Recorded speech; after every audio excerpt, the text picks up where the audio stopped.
We are live. Hi, everyone. Welcome to episode 196 of the All Dolphins podcast. The live recap of the Dolphins. Listless, disappointing, lame 26-7 loss against the Kansas City Chiefs in the wild card. Did you just call it lame? Oh, what happened there? Hold on. I've got reverb going on here, and I got 27. It was lame. It was a lame game. Okay. I mean, okay. Lame. All right. So I can't dispute your lame. I mean, I'm a little insulted, but it was bad. So I guess lame is fitting. Are you there? What happened to you? Popard. I got some major reverb going on here. Okay. Maybe because you have one of the YouTube pages open. That's happened to me from time to time. Okay. Sorry for the technical difficulties, folks. I mean, we have done. Just bear with me. I'm going to close out all these tabs.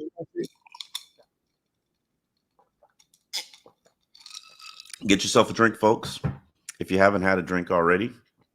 Obviously, it's a very disappointing loss for the Miami Dolphins.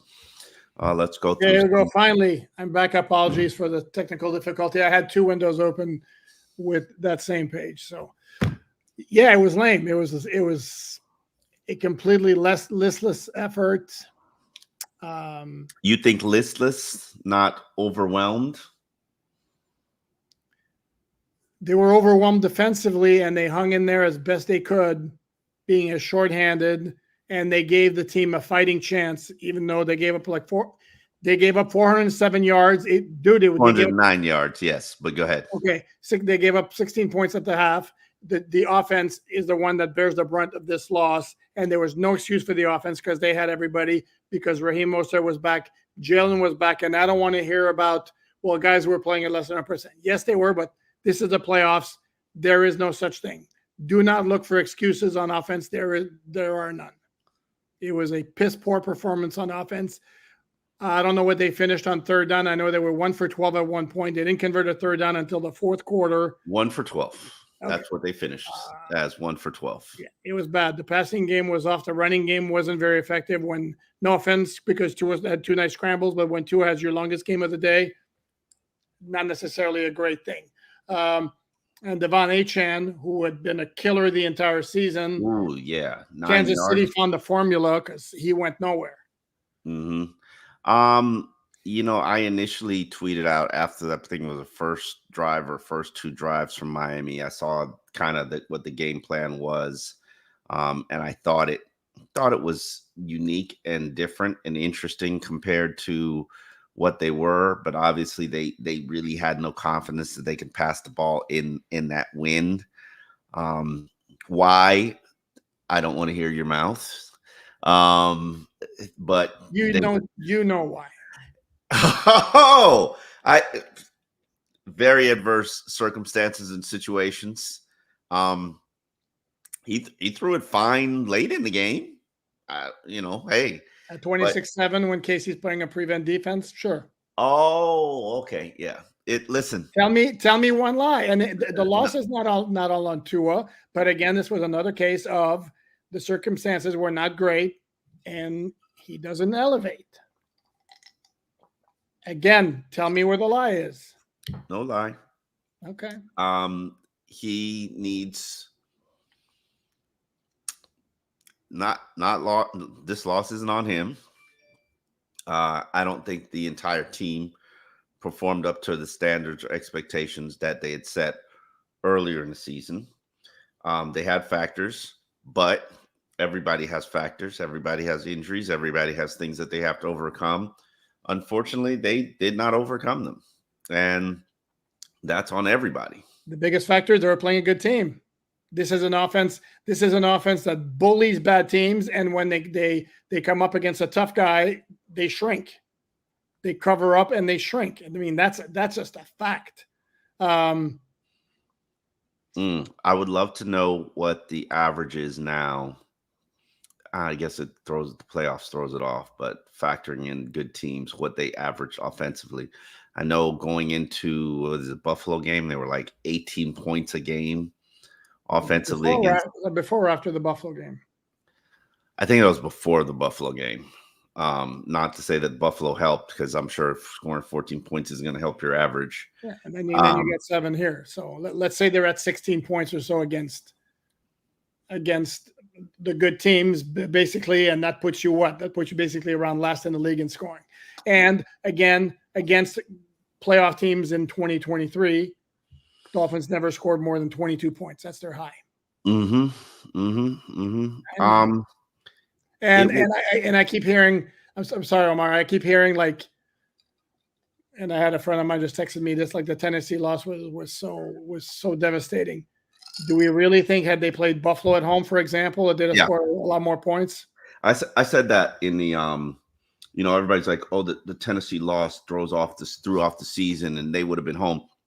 I'm sorry. And this is where my everything is on Tua excuse or justification that fans have doesn't pass the muster, doesn't pass the test for me, because even if they had hosted a playoff game at home, and it doesn't matter really, except for maybe the Steelers who they were facing, they were going to get pimp slapped, because I'm sorry, you can't look at that team and look at everything that they got going on or working against them and say, oh, this is a good team. I'm sorry. No, your top 4 playmakers are limping around gimpy. Is it true or is it not true? Yeah, Tyreek scored a touchdown. Does Tyreek look like Tyreek? Did he look okay when he scored a touchdown? Yeah, when he scored a touchdown, and then he's off the field for most of the fourth quarter drive.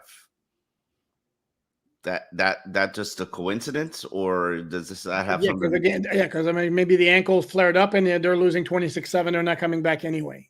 And again, this is where. And again, I have no issue with running it back. And this we're looking way too ahead into the future. I have no issue with running it back. I'm going to say again, I think the Dolphins are crazy, even though they very well might do it. They're crazy if they shackle themselves to their quarterback. Do not bring up money right now. Why? I'm not even talking about the amount of money, Omar. I don't care about the amount of money. I am talking about making a long-term commitment right now. What is the point of bringing that up right now, at this very moment, right now, to take a victory lap? No, I'm not taking a victory lap, because this is a post-mortem of the game, and we're like in this particular game. What is the money? I hate this, and I've said this all week. You know, this is the playoff week. You know all of the things that you got going on, your safeties, your pass rushers, your inside linebacker. Do you realize there was a point where Duke Riley looked like crap, and you thought, oh, damn, crap, you're going to have to play Channing Tindall. And you're like, oh, shit, like Channing Tindall's going to have to play in a game? Like, think about where you are as a team. And it's like, first thing you got to think about is, oh, damn, how are we going to pay Tua $47 to $50 million a year? That's not what I said. You're misquoting me. I love it's being 8 minutes into the podcast. You already brought up the contract. I did not bring up the amount of the money. Is I brought up the idea of making a long-term commitment. And by the way, if you're going to use all the excuses on defense, that's fine. Houston went up against the number 1 defense in the NFL, scored 45 points. And I wasn't asking for 45 points. I wasn't asking for 45 points. I am saying, were they playing in a dome? Were they playing? I understand that. Third coldest game in NFL history? Were they playing with wind? Omar, I am not talking about that. I am talking about the Dolphins' ability the Dolphin offense, which you were so quick to mention all year long, the number 1 offense, all the statistics and all that, which is all great.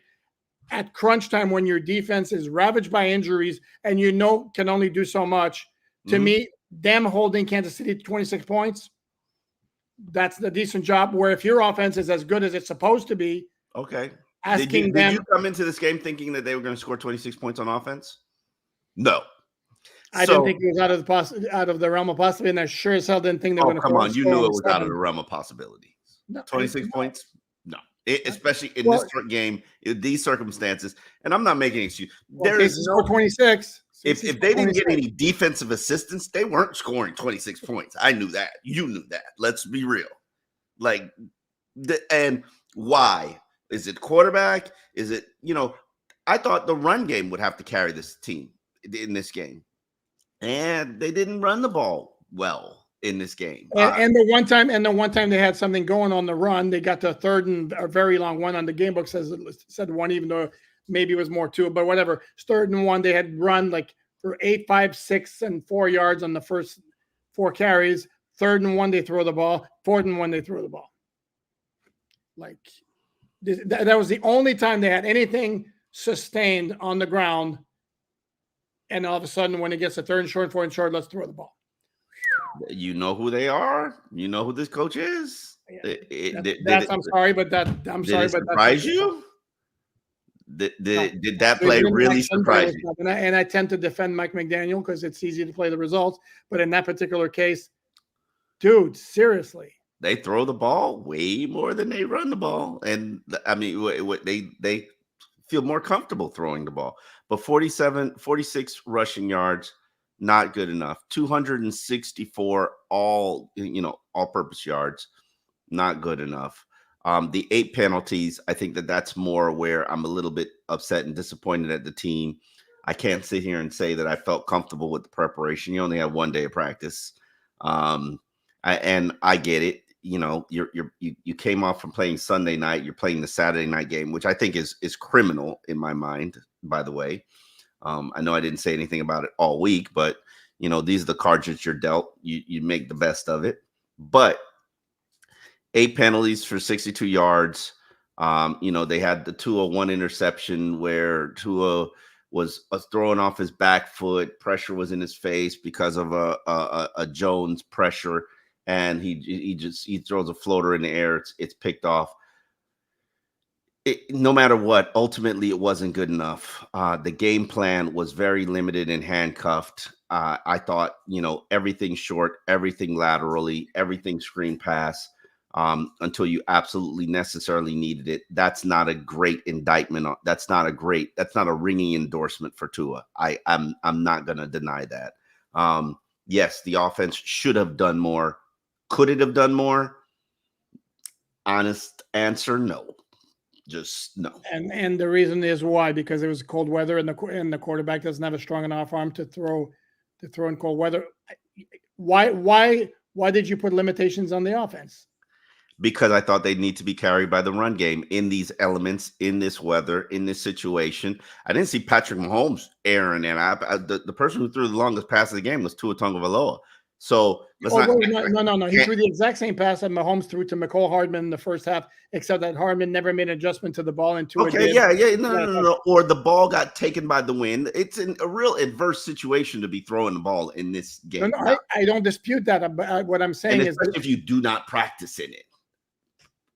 I don't dispute that. You can also throw it like in the middle of the field. And for example, and I don't know why. Unless the opponent is taking away the middle. Well, correct. I don't know if that's what, and very possibly that's what they did. I'd have to look at the all 22. I'm pretty sure that's what they did because I looked at. I was watching it for that, and I was watching it for that, and I was watching it for the pressures.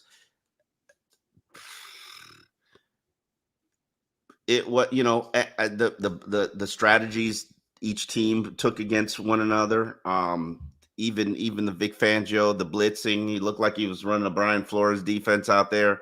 I'm sorry, Malik Reed as your primary edge player. Whoa.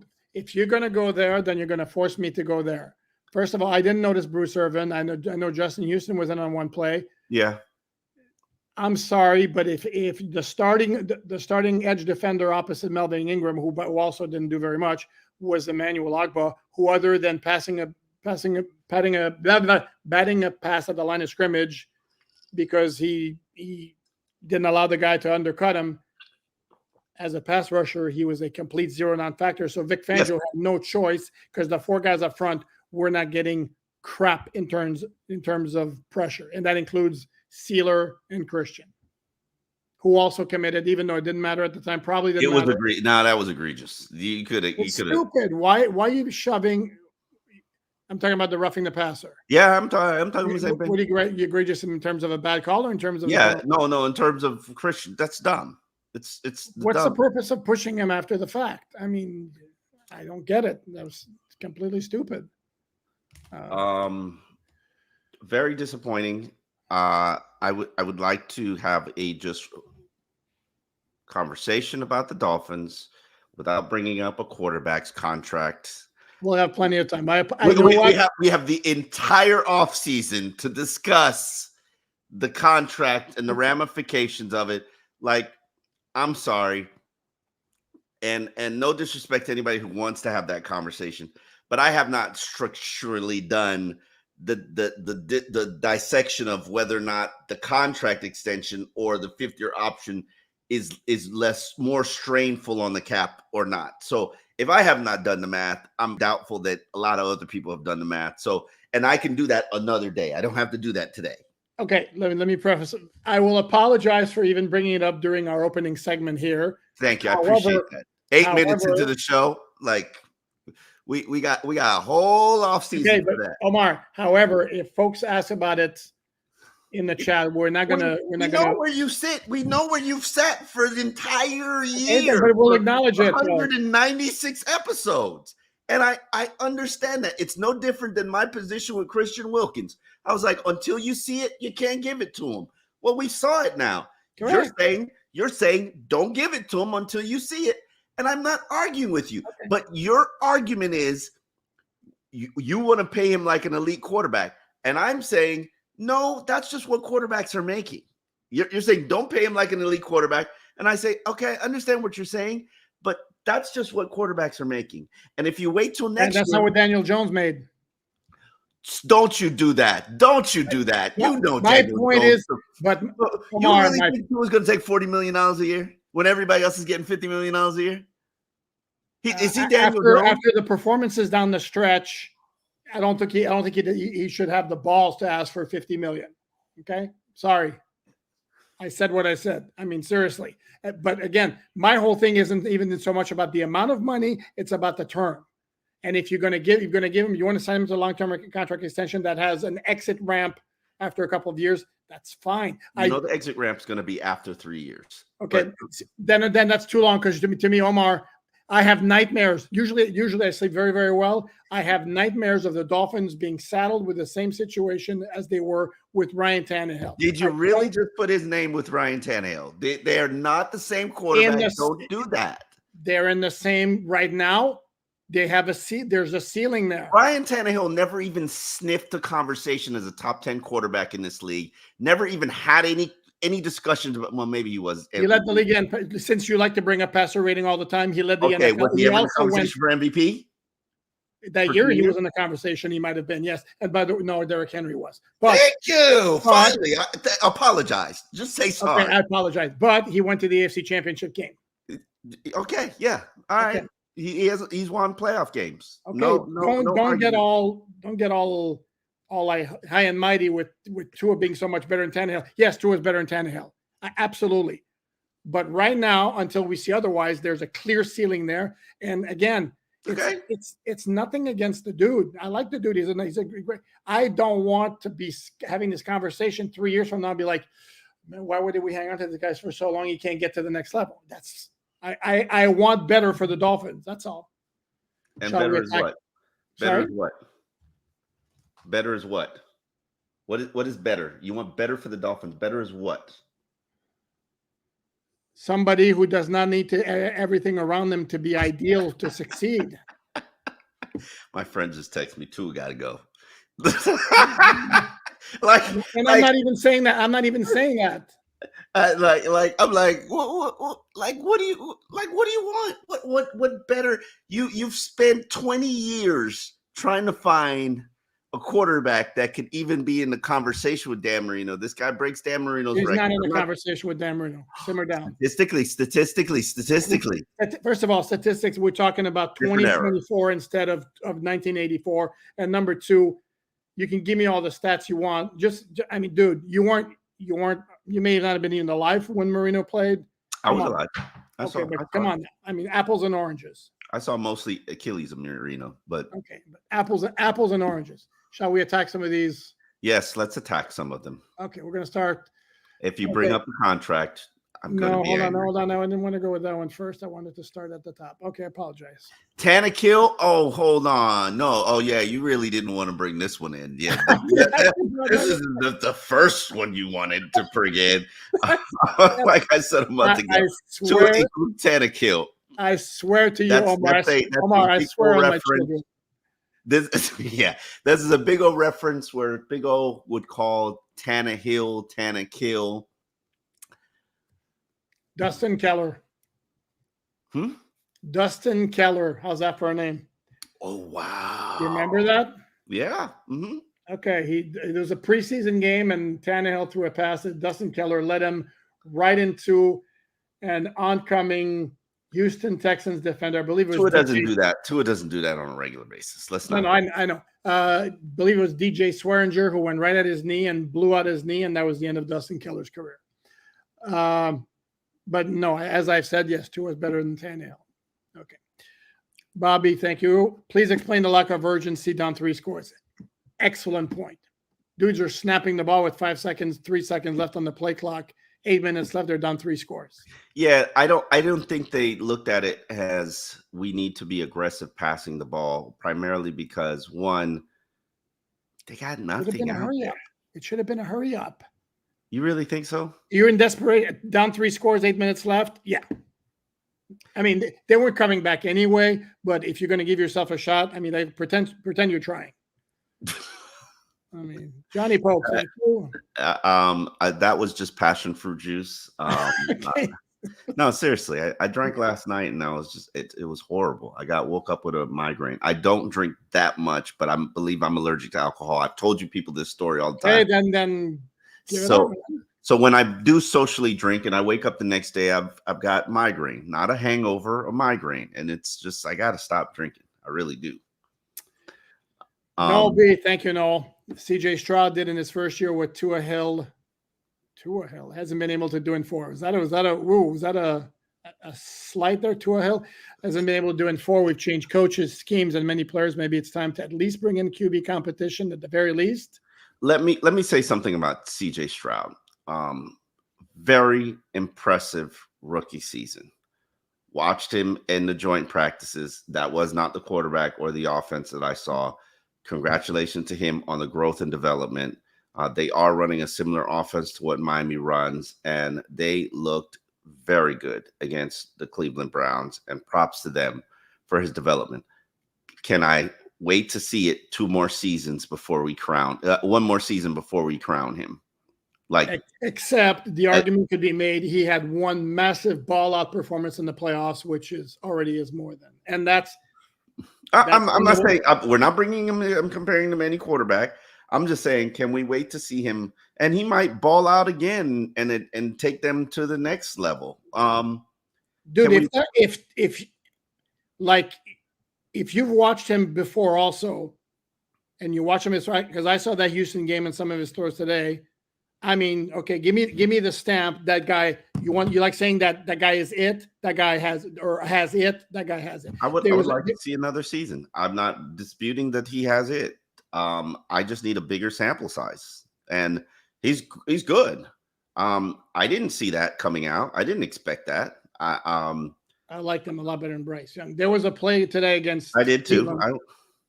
Early on, where he completed a pass to Nico Collins, where he basically had a couple of guys barreling down on him, and he just stood in there and took a shot, and he threw it, and it was a bit off the mark, but he gave Collins a chance to make the catch, and he made the catch, and that was a big boy throw right there. Mm-hmm. I remember during the draft process, I brought up the fact that I'm not comfortable with Ohio State quarterbacks, and our friend Brian Hardline was just like, "Yo, don't say that because this dude is different." And I was like, "Okay, all right, sure." That's to me. Yeah. That's really. I do think that weren't Cal quarterbacks sucky until Aaron Rodgers came along. So I mean, that's. Yeah, I mean, I do think that systems in schools and how people teach you and the culture, I think that does impact you. I mean, there's a reason we have linebacker you, tight end you. Ohio State's pumped out quarterbacks. None of them have been good so far until now. So, okay. I mean, he's a baller. Can we see another season? The second part. We also said Deshaun Watson was a baller, and then he wasn't anymore. Like, well, because he got hurt and he was out of football for a year and a half. I would think ballers can get it back. I might go as far as I've seen more evidence of franchise quarterback material from that guy than I said what I said. The other part of the question from Noel B will attack this very quickly, Noel, because we're going to talk about quarterbacks for a while, I would imagine, during the offseason. Exactly. Maybe it's time to at least bring in QB competition at the very least. Remember, Tua is under the fifth-year option in 2024. What kind of QB? This franchise does not fundamentally believe in quarterback competition. No, they do not. Excellent point. They are absolutely allergic to it. So don't even think it's going to happen. Hat tip, Tim Pisola. Thank you very much. Thank you, guys. Thank you guys for consistently watching, consistently coming. We got nearly 1,700 people in the conversations and chats, and we're honored and flattered that you're here with us. You could have been anywhere else on the internet, and you're here with us, and we thank you for that. I've been paying attention to, what you guys want from just comparing it to what the Heat do and the 5 Reason guys and all the different Heat podcasts, because my best friend's into Heat podcasts, and we're not the fan podcast, and we're not fanboys, so it's a little bit different. And so if you want to come and you want to have an educated conversation about your team that doesn't have emotional reactions to it, even though we will fight about certain things, like what? Like 50-year options versus multi-year contracts. It is. Listen, I'm not. We got all off season to discuss it, because I don't even think that contract is coming early. So we can be patient. If you're two in this camp, you wait to see what the deals of Dak Prescott. You wait to see what the deals of Trevor Lawrence is. You take your time with this. And you're shaking your head. You're like, no. And if you're the Dolphins, you tell Tua. Speaking of, we need to see more. Will you say that about CJ Stroud? I think. Okay. And again, no. Let's leave it for a different conversation, because I have some other thoughts about this. But let's leave it for this is your guys' time right now. So we're going to go through questions or comments.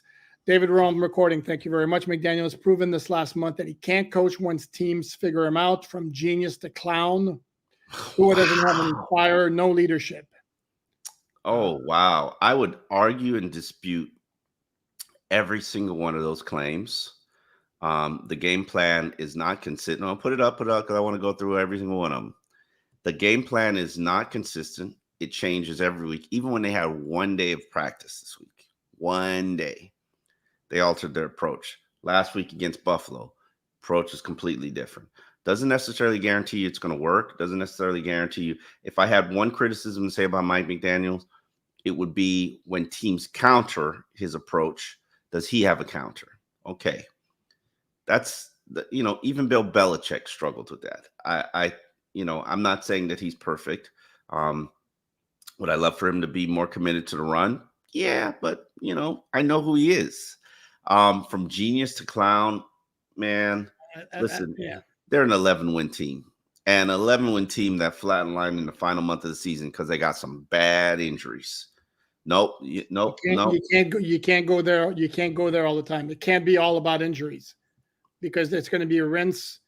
What is it? Wash, rinse, repeat. Is that how it goes? Top four offensive players injured. You actually got your line healthier, so I can't use that as an excuse. You survived that entire. Okay. Again, if they're injured and they're playing, they're playing. No. I'm not making an excuse about the offensive line. No, I'm not talking about playmakers as well. Oh, come on. Oh, please, come on. Like, We From the watched. guy who said you don't talk about injuries, it's a league of attrition, everything has injuries. But Everything does have you injuries. keep because Every team again, has this is the not dangerous. not every team has their top 4 playmakers on offense injured. Tell me what But team they has all their play today. But they all play today. Okay, did they all play healthy? But they all play today. Okay, did they all play healthy? You didn't answer the question. Who played healthy? If you're in the game, you play. Who played healthy? I'm not That's answering the that question. that If you're I in the game, asked. you play. I'm not looking for it to be an excuse, but at least acknowledge the fact that your top 4, not like your number 1 and then your number 3 and then maybe your number 6. No, number 1, number 2, number 3, number 4, all injured, all not play injuries. Okay, first of all, Devon Achane did not get a game status designation in the last 3 games. He was on the injury report. Does he still have turf toe or does he not have turf toe? It magically went away? I don't know if it's at the extent of his injury, but again, they still didn't get a game status designation, which means there wasn't a question mark about him playing. Yeah, that's not being injured. Playing. Okay, so he's not injured, so he no longer has. He's dealing with something which 99% of the players answer the question. Okay. Does a running back having turf toe is a running back having turf toe a good thing or a bad thing? Was there a major issue with his turf toe when he scored on that 28-yard touchdown when he zipped by Bills defenders last Sunday night? Okay, and then the same guy who says that I wear a boot at the beginning of the week after a game because my turf toe flares up on me, and then I don't practice. He did practice there was only one practice this week. He hasn't been practicing at the beginning of practices during the week for 3 weeks. And then this week, the last 2 games, I think they only practiced once. Did he look like somebody who was very much incapacitated when he was running by the Bills in the first half last Sunday night? No. Okay, that's what, because I get it. And on defense, things. Sorry, Toradol does magical things. Okay, on game day. And then to me, it's like, okay, on defense, I'll give it to you. They were missing today. They were missing 5 starters from opening day. On offense, I don't want to hear it. They had their guys, and it's just in the second half of the last 3 games, they scored 6 points against Baltimore, Zippo against Buffalo, Zippo against the Chiefs tonight. That's 6 second half points in 3 games. And it's not all about injuries. Okay. All I'll say, since Omar kind of addresses this, David, first, genius was too strong a word. I don't think no. Clown obviously is a little over the top on the other side. Uncle Ron, thank you, Uncle Ron. Fire Greer, fire Boy Wonder, bring in Harbaugh, let him pick his GM. This was vile, and the immobile short QB Tua should never play for us again. Actually, the immobile short QB Tua had the 2 longest runs of the day today for the Dolphins. So there goes for immobile. Steve Ross has already put it on record on wax 2 times.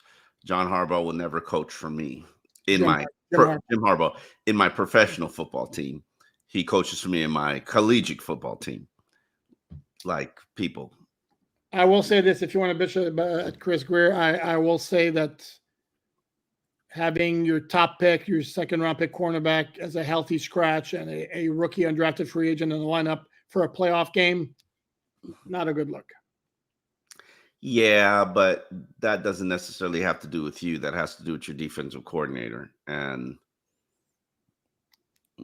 isn't it supposed to be all? Ain't nobody saying nothing to Vic Fangio. You know that. What? There's nobody saying anything to Vic Fangio. Okay, then you're missing my point, though. My point is, it should be. Everybody works in unison. Correct. It's symbiotic. Yeah, and you also know Vic Fangio. Well, you're going to tell me that Chris Greer made the pick without consulting with Vic Fangio, and then Cam Smith showed up at camp, and Vic Fangio was like, "Yeah, no, I don't like him. That guy's ass is going to be on special teams the whole year." Yes. Okay, then that's bad organizational work. Sorry. Okay, and that's Vic Fangio. Well, if that's the case, then okay. I mean, are you denying that Vic Fangio does what he wants? I refuse to believe that Chris Greer would have made that pick without consulting with Fangio, and it would be. And then when he got here and Fangio saw how he worked and what his personality was like, Fangio's like, "Yeah, I'm not using him. I'm good." okay, then it's a bad pick. We can't have it both ways. I mean, to have your second round pick at cornerback when you're decimated by injuries at the position, be a healthy scratch is bad. William Carr, thank you. How can Ross think this core with McDaniel, Tua, Greer can beat Buffalo, Chiefs, Ravens? How? Excellent question. Because they had success during the season. Put it up again because I need to process it. Because they had success during the season. He was riding a high. He was a popular kid in class, which is what Steve Ross always loves being. They were talk of the NFL for 70% of the season. And he's probably excusing what he saw against Buffalo, Ravens, Buffalo, and Chiefs. Let's put them in the proper order. As, man, we got a lot of injuries. Maybe if I put some more money down, I can get myself some new toys, and these guys can run it back, and we'll take down those teams. We were more injured than all of those teams were heading into those games, and that's how Steve Ross is going to look at it and think. Am I wrong? You're not wrong. And but the question and he's going to say, "What new toy can I buy that'll make them better?"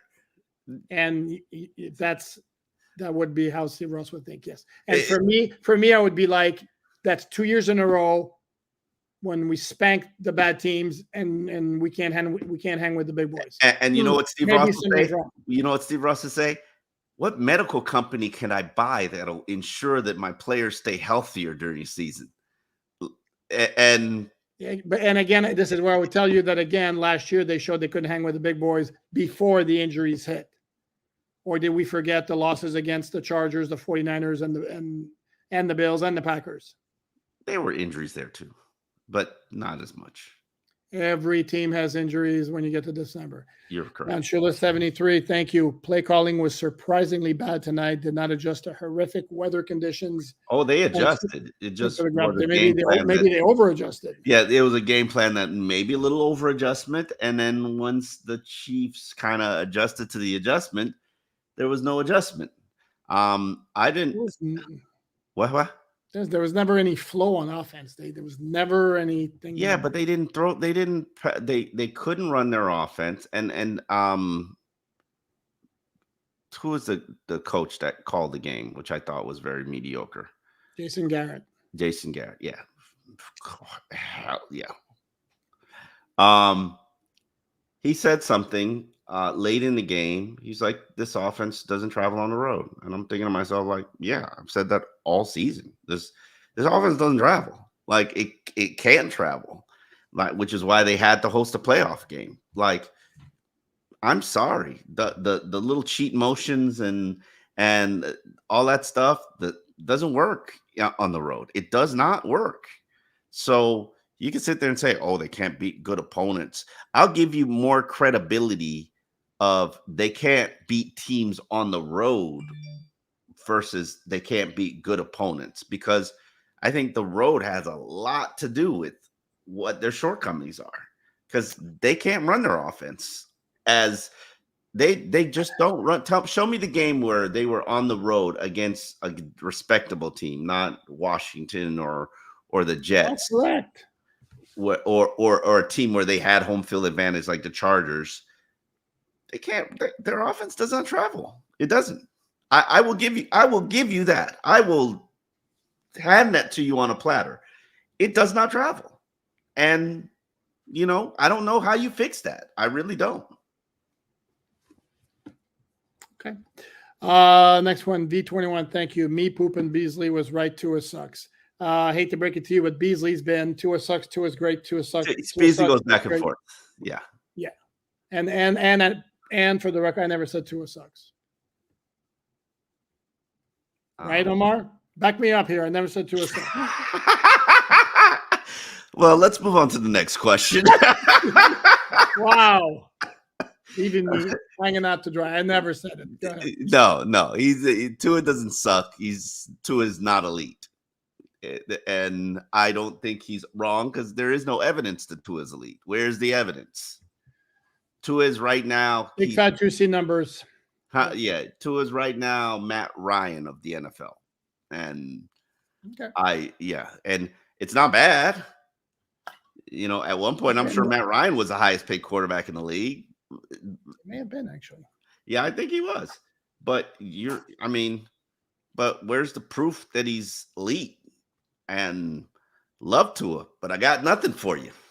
Nothing. Not a zip zero. The Nautical Hippo, thank you very much. Defense did their part. That's so Dolphins, and please stop with it. Defense did their part. They did. I absolutely agree with them. The only thing that they did not do, the only thing they didn't do was come up with a takeaway other than that meaningless fumble at the end of the game. That could have helped. Dude, they held them to field goals. They were 2 for 6 in the red zone, the Chiefs. 147 rushing yards for the Chiefs, 409 points for the Chiefs. No, 409 total yards. 409 total yards for the Chiefs. They punted 3 times the entire game. Defense did not. Missing. The defense gave the Dolphins a fighting chance if their offense had lived up to their billing as their offense the number one offense in the NFL. Points. Sorry? Their We're going to go back to that. Again, I said what I said. The defense gave the team a fighting chance. So let's move on. David Rome again. Thank you. Can't believe you guys are making excuses for them. Listen. I know you're talking about Omar. Listen, David Rome. I said, when did Xavier Howard get hurt? Who? Xavier Howard. Yeah. Got hurt again. About him now? He got hurt against Baltimore. Okay. Season over. Season done. Like you're not a Super Bowl contending team anymore. Like forget all that talk. Were they ever really? Now. Yeah, I think so. I think if you hadn't suffered, I think if Bradley Chubb and Xavier Howard would be healthy, and maybe just give me Waddle back.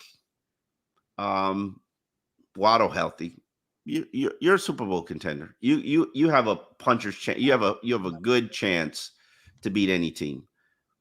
The way that you are right now, where there's no strength or anything to your what? I'm pointing at the one making excuses. It's not me. I mean, they weren't quite good enough, and they were battered down the stretch, which made them like they became a marginal playoff team. Mm-hmm. Okay. They were a marginal playoff team. And at the end, I mean, hell, earlier in the season, they could have beaten anybody. They didn't. But they beat Dallas. Dallas could very well make it to the Super Bowl. They got smacked by Buffalo. I mean, but they've been smacked by Buffalo for 2 decades. What do you want? But because, again, Buffalo's an elite team and the Dolphins are not. I agree, but I also think Buffalo has a good chance of making it to the Super Bowl. Oh, I do too. I think this might be the year where they actually get over the hump, and they got to beat Baltimore. But yeah. Then again, I thought Cleveland would be Houston, and look where that. Max from Montreal. Hey, Max. Bonjour, Max. McDaniel has charmed people covering the Dolphins. Will it prevent the media from asking tough questions? I think we ask tough questions. Has he charmed us? Probably. Doesn't stop us from asking. Are we? They've been asked. I mean, they're not asked like New York style, you know. Yeah. Are we a kind media? Yes, we are. We are a kind media. We let a lot of things fly that other markets would not. But that's who we are as in our market. I'm sorry. We live in Miami. We live in South Florida.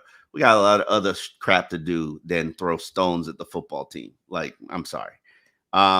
No, and he will be asked about and he was asked about abandoning the run against Buffalo in the second half. He was asked about something else too. That was, again, it doesn't have to be asked, like I said, New York style. No offense to New York people who tend to be like, you know, why do you suck? Exactly. What would possess you to call a run on that? Yeah. So no. 501 cornhole. We need a QB. Okay, 501 cornhole. Please propose to me the QB that the Dolphins should go get. Please, just let me know. And if I agree with you, I'll write it. Thank you, Patrick. I'm sure the answer is going to be Justin Fields. There you go. Gonna love him. if Tua can audible the breadth of the playbook and or call protections by the end of year 4 and even be average in a drop back game, then That's that whole time on. Do you think that this is an offense where a quarterback has the opportunity to just call, hey, I don't like this play. Let me put this in a different play. Tua changes receiver routes. Tua changes. Half the time he decides run versus pass. all right. He has RPO power. So don't think he doesn't have audible power and audible control. That's just stupid. Don't do that, because he's got more control of his offense than Mike McDaniel in the season said, hey, yeah, he's got power to change whatever play he wants and change whatever route he wants. Half the time Hard Knocks is showing you Tua is deciding what play is being called. Tua is deciding what he wants. So he's got just as much, if more power than I would argue any other quarterback in the NFL not named Aaron Rodgers. So we're not going to put it on, oh, he doesn't have this power, that power. This is his offense. That the RPO that they ran in the Buffalo game, that was his college offense that they implemented for that specific opponent, because Tua is the RPO king. And they ran RPO back in the Brian Flores era, primarily because of Tua. And Mike McDaniel sprinkles it in from time to time because that's what Tua likes and that's what he's comfortable with. So don't put it on, oh, he can't do this, he can't do that, he doesn't have this power, he doesn't have that power. Tua has all power. Now, does that mean that the product is good? No, doesn't necessarily mean that. But it's not a lack of, oh, he's not ready, he's not capable. He's capable, he does it. And he's got all the power in the world.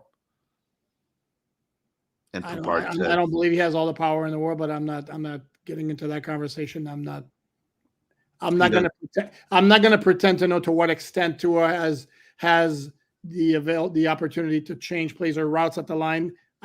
First of all, some of the things that Mike McDaniel goes or tells us in press conferences, to me, it seems like hyperbolic at times. I do know he has the ability to change a run play to a pass play or vice versa if the look isn't right. There are many instances where Mike McDaniel says, yes, Tua call that play, or Tua change that route, or Tua. I think a lot of times he has said it in a roundabout sort of way, and the writers automatically assumed, okay, that's what it was. And I'm not sure I'm ready to say that. But again, I'm not sure enough. There was one game, can't remember the game, where basically Tua and Mike McDaniel have acknowledged he ignored what I told him to do and did what he wanted to do. I forget what game it was. And I know exactly. I remember the what you're talking about, and it almost sounded like the way McDaniel was saying it. It was saying it as a joke, where it wasn't like really the case. So this is why, and Mike McDaniel will do that from time to time.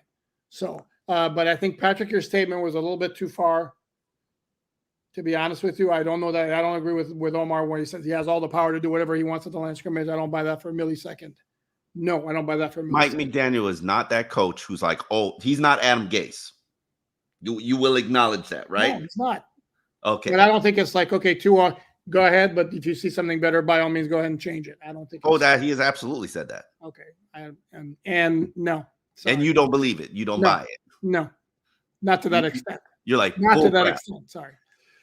Okay. I absolutely buy it. Mike McDaniel is not that ego coach. Half the time you're seeing him on Hard Knocks, he's telling Tua, "What do you like? What do you want? What do you do? Do you want?" Collaborative, but it's collaborative, but it's not, again, to go that as far as to say like at every play he can do whatever the hell he wants. No.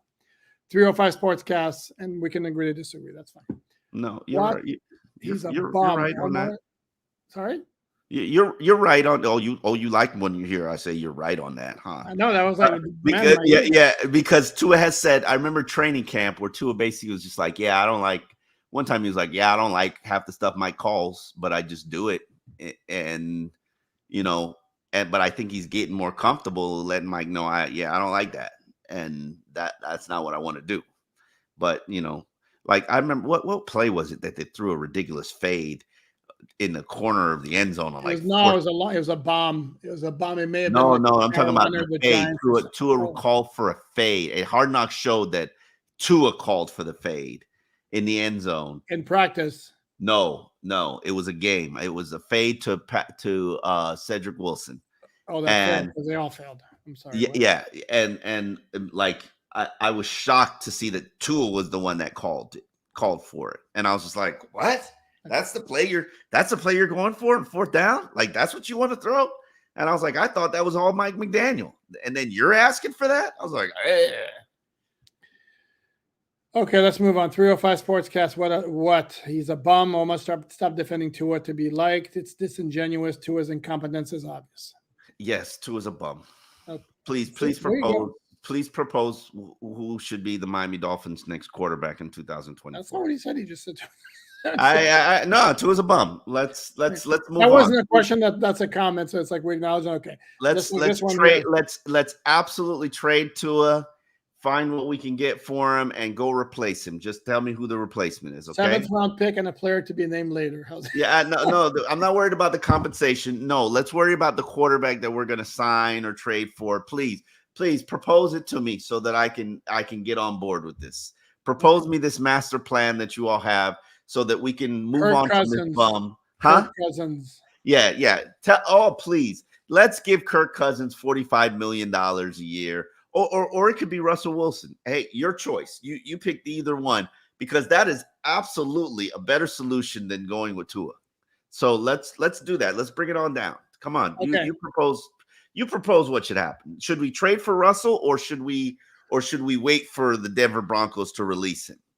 Please propose that in the comments because you're right. Wait till they release him. You don't have to trade any compensation for him. Can we move on here? We're beating it's so much of a better solution than what we're doing here. Okay, thank you. Chris Knific, thank you very much. Thank you for being here tonight. You made the season more entertaining and informative. That's what we strive to do. Appreciate the compliment. Thank you, Chris. I'm serious. If Justin Fields is your final answer, I'm sorry. I don't like him. I don't think he's good. I don't think Mike McDaniel fixes him. You? He fixed Tua. I'm sorry, what? Well, he squeezed more juice out of Tua than had been squeezed. Oh boy. Tell me I'm wrong. Again, tell me I'm wrong. All right. I'll allow it. Matthew Blue, does Ross go sniffing after his man crush Harbaugh after this collapse? We've already addressed How many times have we said this? Steve Ross has vowed he will not be taking Harbaugh from Michigan. And Steve Ross loves Mike McDaniel. You know why Steve Ross loves Mike McDaniel? I'm a Steve Ross whisperer, folks. I know Steve Ross. You know why Steve Ross loves Mike McDaniel? Because Mike McDaniel makes him popular. Steve Ross loves anybody that makes him and his team popular. When you watch these pregame shows, as I've done doing the pregame show for WQAM, we've got every pregame show on TV. The Dolphins are on TV every 5 minutes. And while Steve Ross wants to win a championship, you know what he loves just as much as winning a championship? His team being talked about. Correct. Relevance. Yes, relevant. They've been irrelevant for quite a long time. I'm going to try to pronounce this. I assume it's Effie Michon. Thank you very much. McDaniel, I hope I pronounced it correctly. McDaniel should step down from calling the plays. He just can't play the run and stick to it. McDaniel's not going to give a play calling unless he's made to give a play calling. And there's nobody who's going to make him give a play calling. That's absolutely ludicrous. McDaniel is not giving a play calling. I think it was him or somebody said to me one time, I can't remember who it is. I worked this hard to put myself in position to do this. Why would I give it up? I can't remember which coach it was that said that to me. Might have said it on the record, off the record. I can't remember. But I was like, yeah, I worked this hard. It might have been Adam Gase. Yeah, that's what I was going to say. It sounds like something you'd say. Yeah, it sounded like something Gase would say. Like I worked this hard to put myself in position to do exactly what I wanted to do and be the driving force of the offense. Why would I give that up? And I think it might have been Gase. I can't remember who said it to me, but I was like, yeah, that makes very valid sense. Yeah, except what you need to be looking for is the overall good of the team. I mean, at the very least, McDaniel's not on the bench while the defense is on the field. Yeah, and I did answer. Remember, there was a somebody Twitter or in the chat was like, well, what does Frank Smith do during the game? Mm-hmm. And I was like, that's a very good question. And I did ask Frank Smith that question this last week. What the hell do you do? Huh? Yeah. What the hell do what you do, Frank? He's like, I work collaboratively with Mike, and I propose things, and but we're all on one accord, and we think alike, so we're always thinking similarly. And I was like, oh, okay, so you do nothing. Okay, let's move on.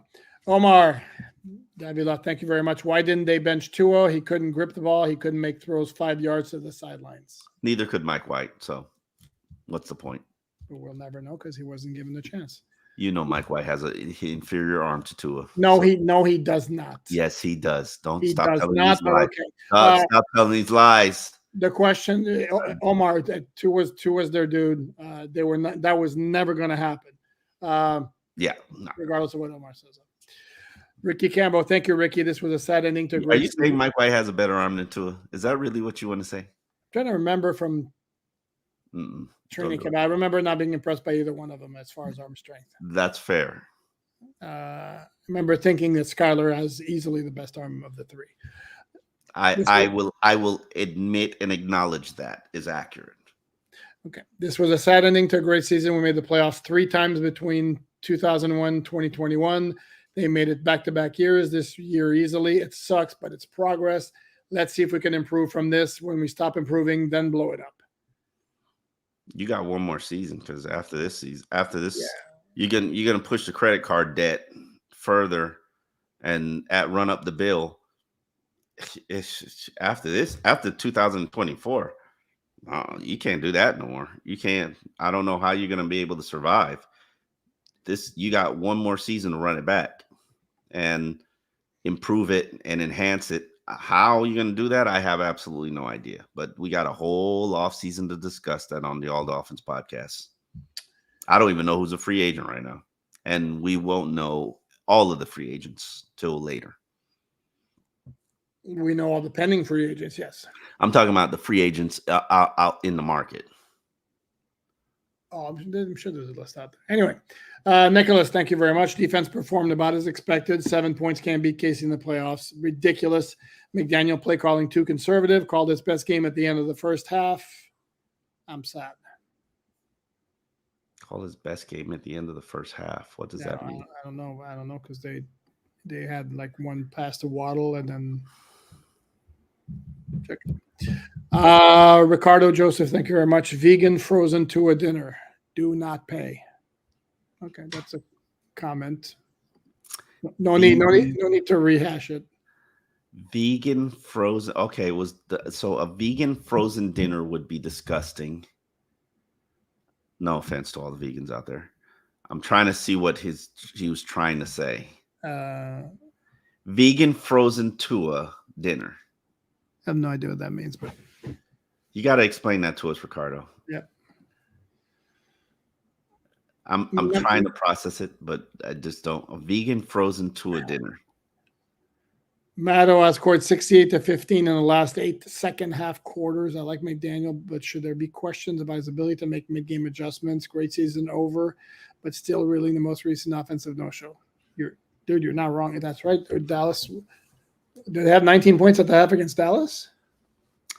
I would acknowledge, Matteo, you have the question of my offseason in terms of I'm going to look at the second half adjustments, because I'm just not seeing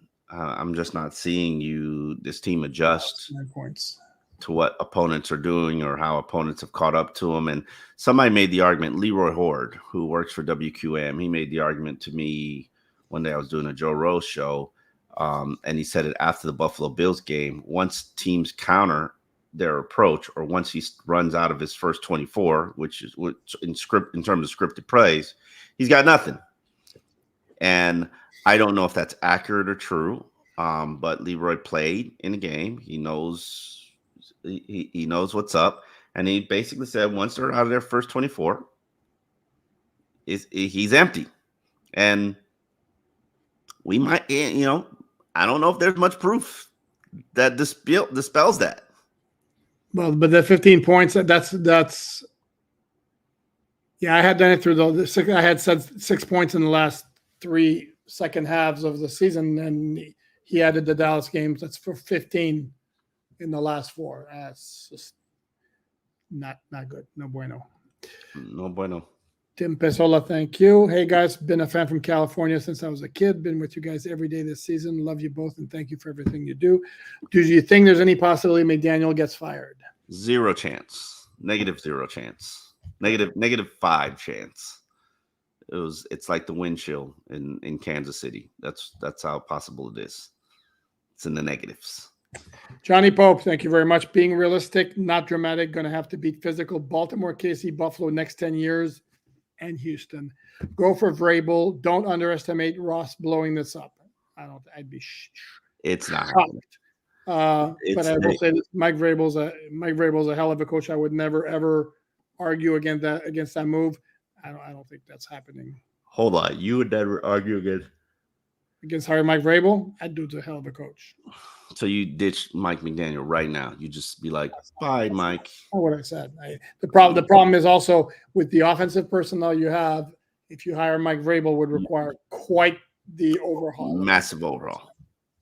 Yeah, correct. Because they have, and again, but as Johnny said, you have to beat physical teams. Mm-hmm. Somebody who looks like me and has a blue baseball hat on said the Dolphins are not a physical team, and Omar's going to roll his eyes and he's going to be like, damn it, he's right. They've gotten beaten by physical teams. That does not necessarily mean they're not a physical team. Dallas is also a physical team, and they beat them. So stop. They beat them 22-20 at home. They did it, though. They're not a physical team. Riding with calm silence, not me. Thank you very much. McDaniel fraud too is a fraud. We cannot commit to this man. I was a supporter of Fraudo Vailoa, but I am done. He does not have it. Omar, if you cannot see this, you are blind. No need to answer. That's a comment, not a question, unless you want to chime in again. I like the name, though. That's very cool. I'm not even going to lie. That was a pretty dope name.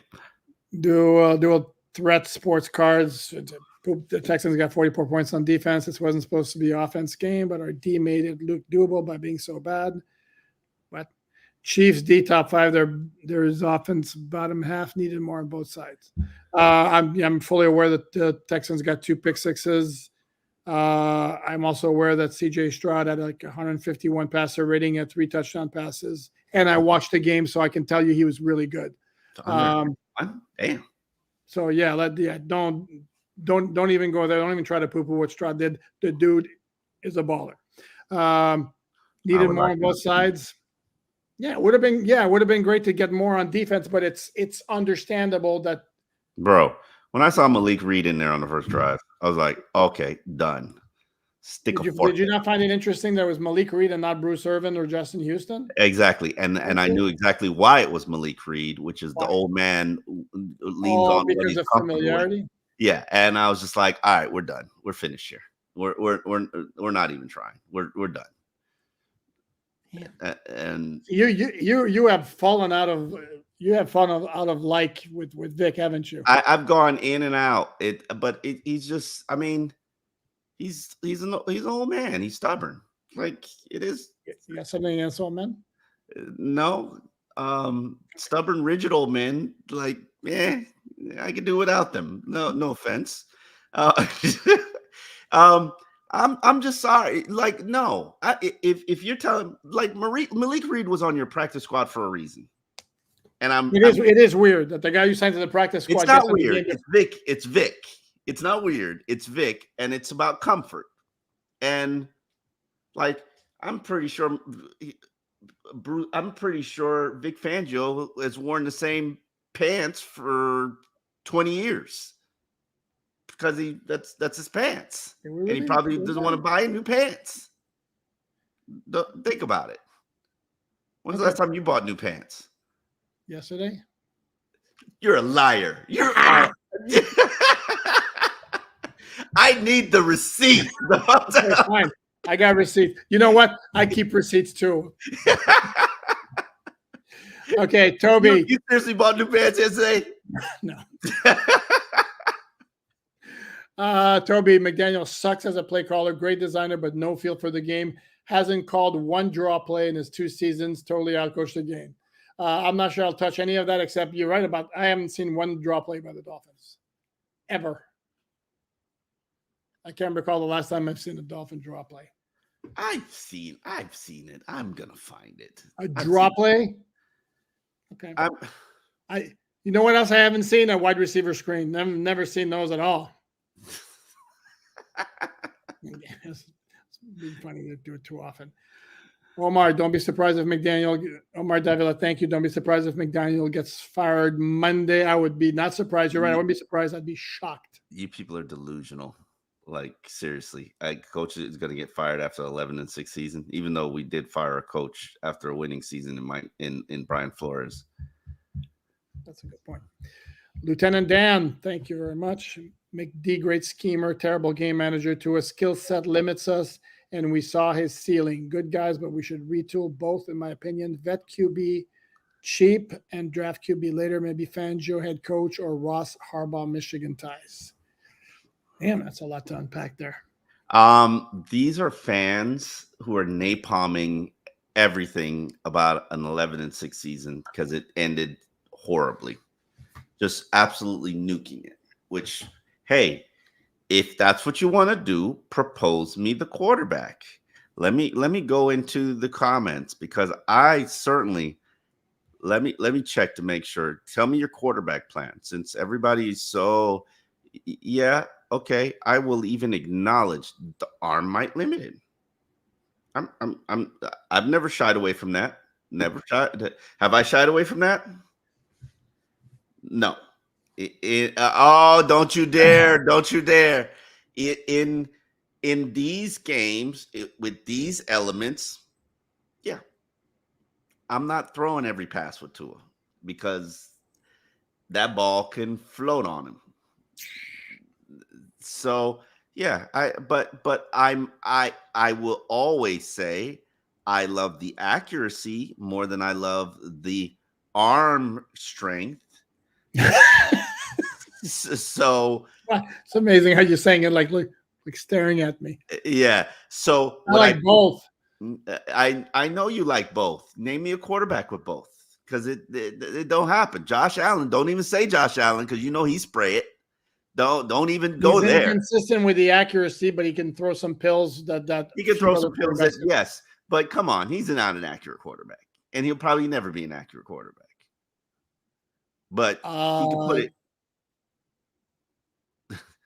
There was a stat, I don't remember exactly when, where they were rating quarterback accuracies by route, and in terms of the quick slant, he was the most accurate quarterback in the NFL. All right. Oh yeah, quick slant. Okay, I'm sure Tua is one of the more accurate quarterbacks on quick slants too. That don't mean nothing.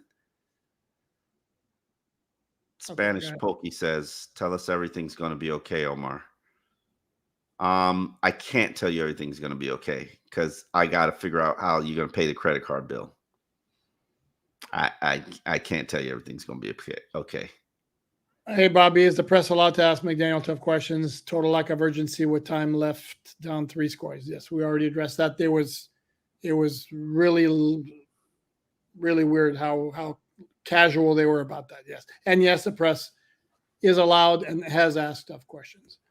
One mean Wombat, Cater, and Tua are not it. Man, poor Cater had a rough outing again. Oof. Oof. Randy Rogers. You know what it is? And don't blame it all on Cater. Teams are crossing them to death and have been crossing them to death. I understand that. But there are also plays where he's the one who's getting crossed up. Coverage and yeah, he had a rough go of it. Randy Rogers, thank you, Randy. Would rather talk about odds of Greer being fired. Ain't happening either. Don, I think Stephen Ross is very loyal to Chris Greer. Those ships have sailed a long time ago, my friend. It's not happening.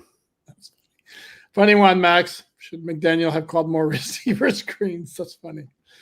Or throw the outlet pass on was a 4th and 16 and gain 8 yards.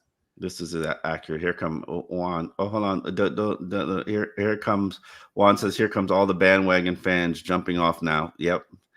Mike McDaniel was the king in November. Yep. Couldn't do anything wrong. After 70-20. No. That's earlier in the season. He was the king much longer than that. But after that game, it was like, St. Eddie, thank you, Eddie. Hey, Eddie. Mahomes looked like he was playing in Hawaii and Tua was playing in Siberia. Mike McDaniel play calls and adjustments have been awful for weeks. With that being said, this has been the best season of my lifetime. Also, Ethan Bonner. Yeah, Ethan Bonner. What do you do other than get a fumble recovery? Force a fumble. Huh? Force a fumble to Sean Hendon. Got the fumble recovery. Yeah, other than force a fumble.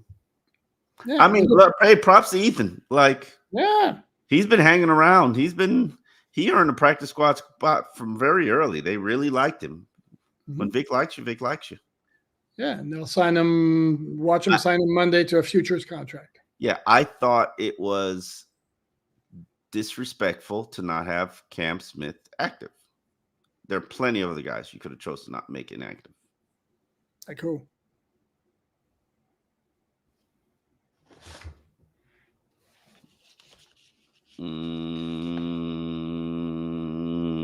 Trying to win a playoff game. So to me, if you have zero trust in the guy, I don't want to put him out there, make him inactive. I didn't have a major issue with it. Rob, thank you very much. Bobby again. Bobby, why does Elliott look afraid to make a hit? Are you serious? Deshaun Elliott's a hitter. He may have been caught in a bad position. I mean, you're talking about the guy who broke Mahomes' helmet. I mean, half the time he's trying to strip the ball out, which I don't have a problem with. Dude's a hitter, not afraid of contact there. There was one play where there was a semi-olay, and it was from Duke Riley on the Mahomes scramble. Mike D, love you content as always, gentlemen. I don't understand McDaniel's play calling. How many screen passes can you call for 0 yards before you stop? Apparently a lot of them. It's about stretching teams out horizontally, and not every screen pass is going to work. So yes. We say this about every coach. And it was like, who was it? Adam Gase. Adam Gase was a wide receiver screen on 3rd and 9. Man, he called a lot of those.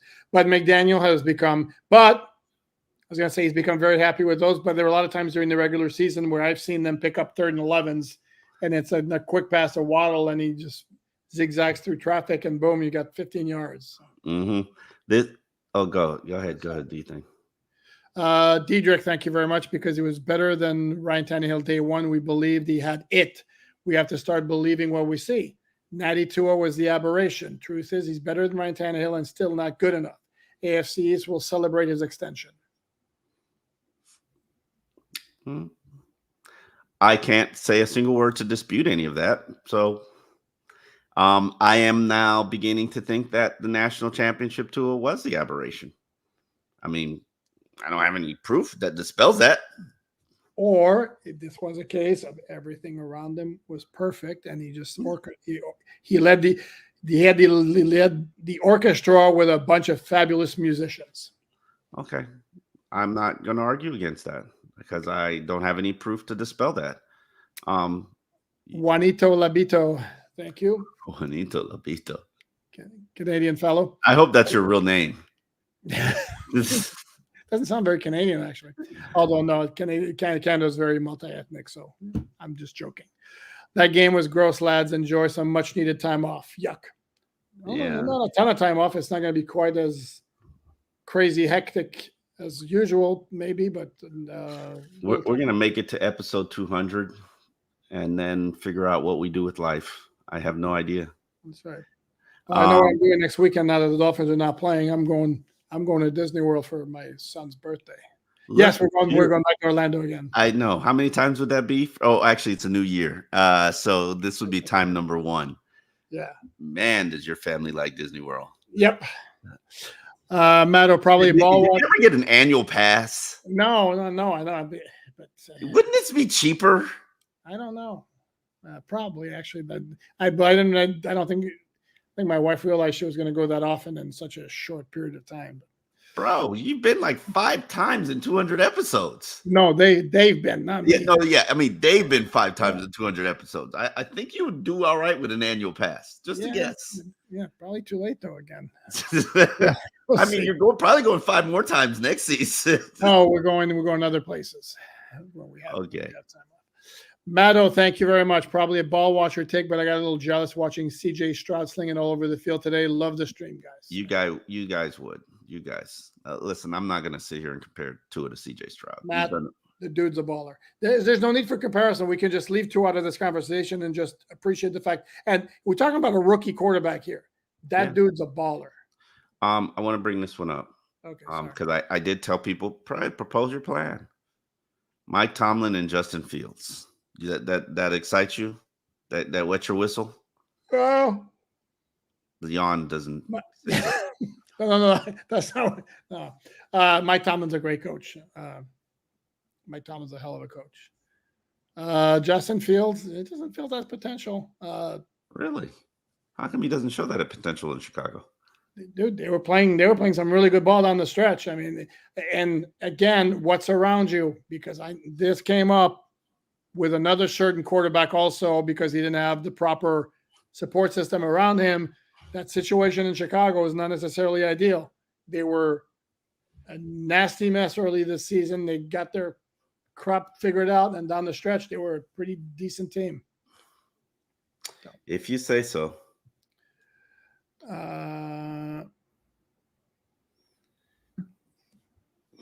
We have to get a tight end. No, you don't. That can make some plays downfield or after the catch. No, you don't. Njoku, Brevin Jordan in that game earlier today. That's all good. That's not part of this offense. No, but it should be incorporated into it. Dual threat. I'm with you on that one. They should. And a lot of times these tight ends become safety blankets when your speedy wide receivers are being covered. Mm-hmm. Grant Albert, even more receipts coming for Tua to keep track of. Oh, yeah. I think it's going to be – I haven't seen what social media looks like right now. I'm going to guess it's not pretty for QB1.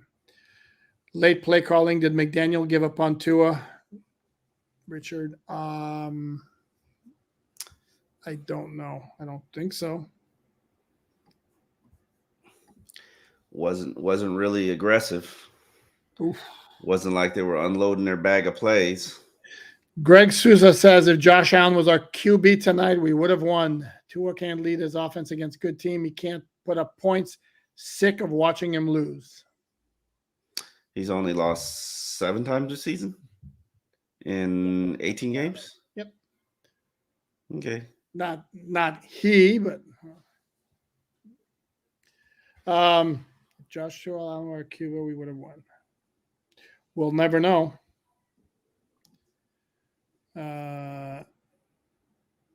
JT2K26, thank you. Justin Fields, please. He can extend plays like Tua can't.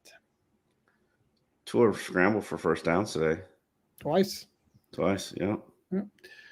We're going through my Lord, we have like so many comments in the super chat, so we're going to try I'm thankful for it, so I'm appreciative. Joe Arnau, what are your thoughts on about the past 2 drafts not impacting the team? HN impacted the team, but outside of that, no. They didn't get much out of Tyndall. Cater impacted the team. Don't just call it drafts. I hate when people exclude the rookie class because there's a rookie class now. Did Cater suck this year? Kinda. So. Yeah, but we're talking Tyndall, Eric Ezukama. Unfortunately, in his case, his second season had the neck issue, and I don't know what the deal is going to be moving forward. Got nothing out of Cam Smith. HN was very, very good. And then they had late round picks, rookie free agents this year. Julian Hill contributed, but mostly in the kind of supporting role as a blocking tight end. But yeah, I don't like seeing the top pick in each year not do anything. Yes, that's disappointing. Hold on. No. Dude. Look at you. Jeez. Chris, please at least tell me that we're not still on the 3-year coaching misery go around. Thanks for being my favorite part of the season. If it goes south next year, yeah, you're going to be on a 3-year go around. I do think that, but what, you don't agree with that? If it goes south next year, you don't think Mike McDaniel would be in danger? Really? Okay. Omar says no. I says if it goes south next year, you can't. Oh well, you can't go from 2 winning seasons, 2 playoff berths to 1 season that doesn't play out the way you want it, and then you're going to fire the guy. Don't see that happening. Oh, man. You fired a guy who was coming off 2 winning seasons. So. Yeah, but he was insubordinate. No, that's fine. I understand that. But I'm saying, but here's the thing, though. And wouldn't get on your yacht with Tom Brady. Here's the thing, Omar, though. If, let's say, the Dolphins go 7-10 next year, you're looking at maybe this. Why are you giving me that thing with the throwing back your head? You're not. You're going to tell me that this has never happened in the NFL, where the owner might be like, the first year that was as good as it gets. Steve Ross believes in patience, and no, he doesn't. The last 2 coaches were fired after 3 years. So, no. Yeah, well, then they were fired after 3 years for very justifiable reasons. One, the team didn't want Adam Gase to come back, which was the ringing endorsement that you had to fire him. And the second one, which the guy was absolutely insubordinate to you, and insubordinates means you got to go, right? No. Yeah, but we need to go through these. Right? We got. You disagree? No, I don't. I don't. That's fine. Yeah, I agree. Let's move on. LFP, thank you. I'm sorry, but Chris Greer, Mike McDaniel need to go. Where are all the young players from all them draft picks? Chris Greer wasted. Bro, they haven't had draft picks for the last 2 years. Let's stop. Let's stop. They've had crumbs for draft picks because they've traded all their draft picks away to get players. Let's stop with, where are all the draft picks? Do I agree? Do I agree with you that they've drafted poorly for the last couple of years, not just the last 2 years? Yes, I do. But that's not how you're building this thing right now. Would it surprise me if you traded this year's first round pick for an established player? No, it wouldn't, because that's how you operate. That's how you operate as a team. That's how you operate as Steve Ross. Ross wants the proven commodity, not the Cam Smiths of the world. And that's going to run you in trouble as a franchise. Okay, let's move on. CB, Omar, we have to be quicker on our answers because we have a lot of questions left, and we're approaching an hour and a half. It's our final live. We will knock them all out. And if these people keep contributing money to ask questions, I understand that, but be quicker. You'll be here for 3 hours, Poupart. Be quicker in your answers. That's all I'm asking you. CB, do you think losing Williams destroyed our scheme? No. Connor Williams is a very, very good center, but did not destroy. It did not. That he is a very, very good center. It probably hindered your run game, but it did not destroy your scheme. The offensive line was not the problem in the final month of the season. Okay. Bobby, thank you very much. December was hard for Tua supporters like myself. Yes, it was.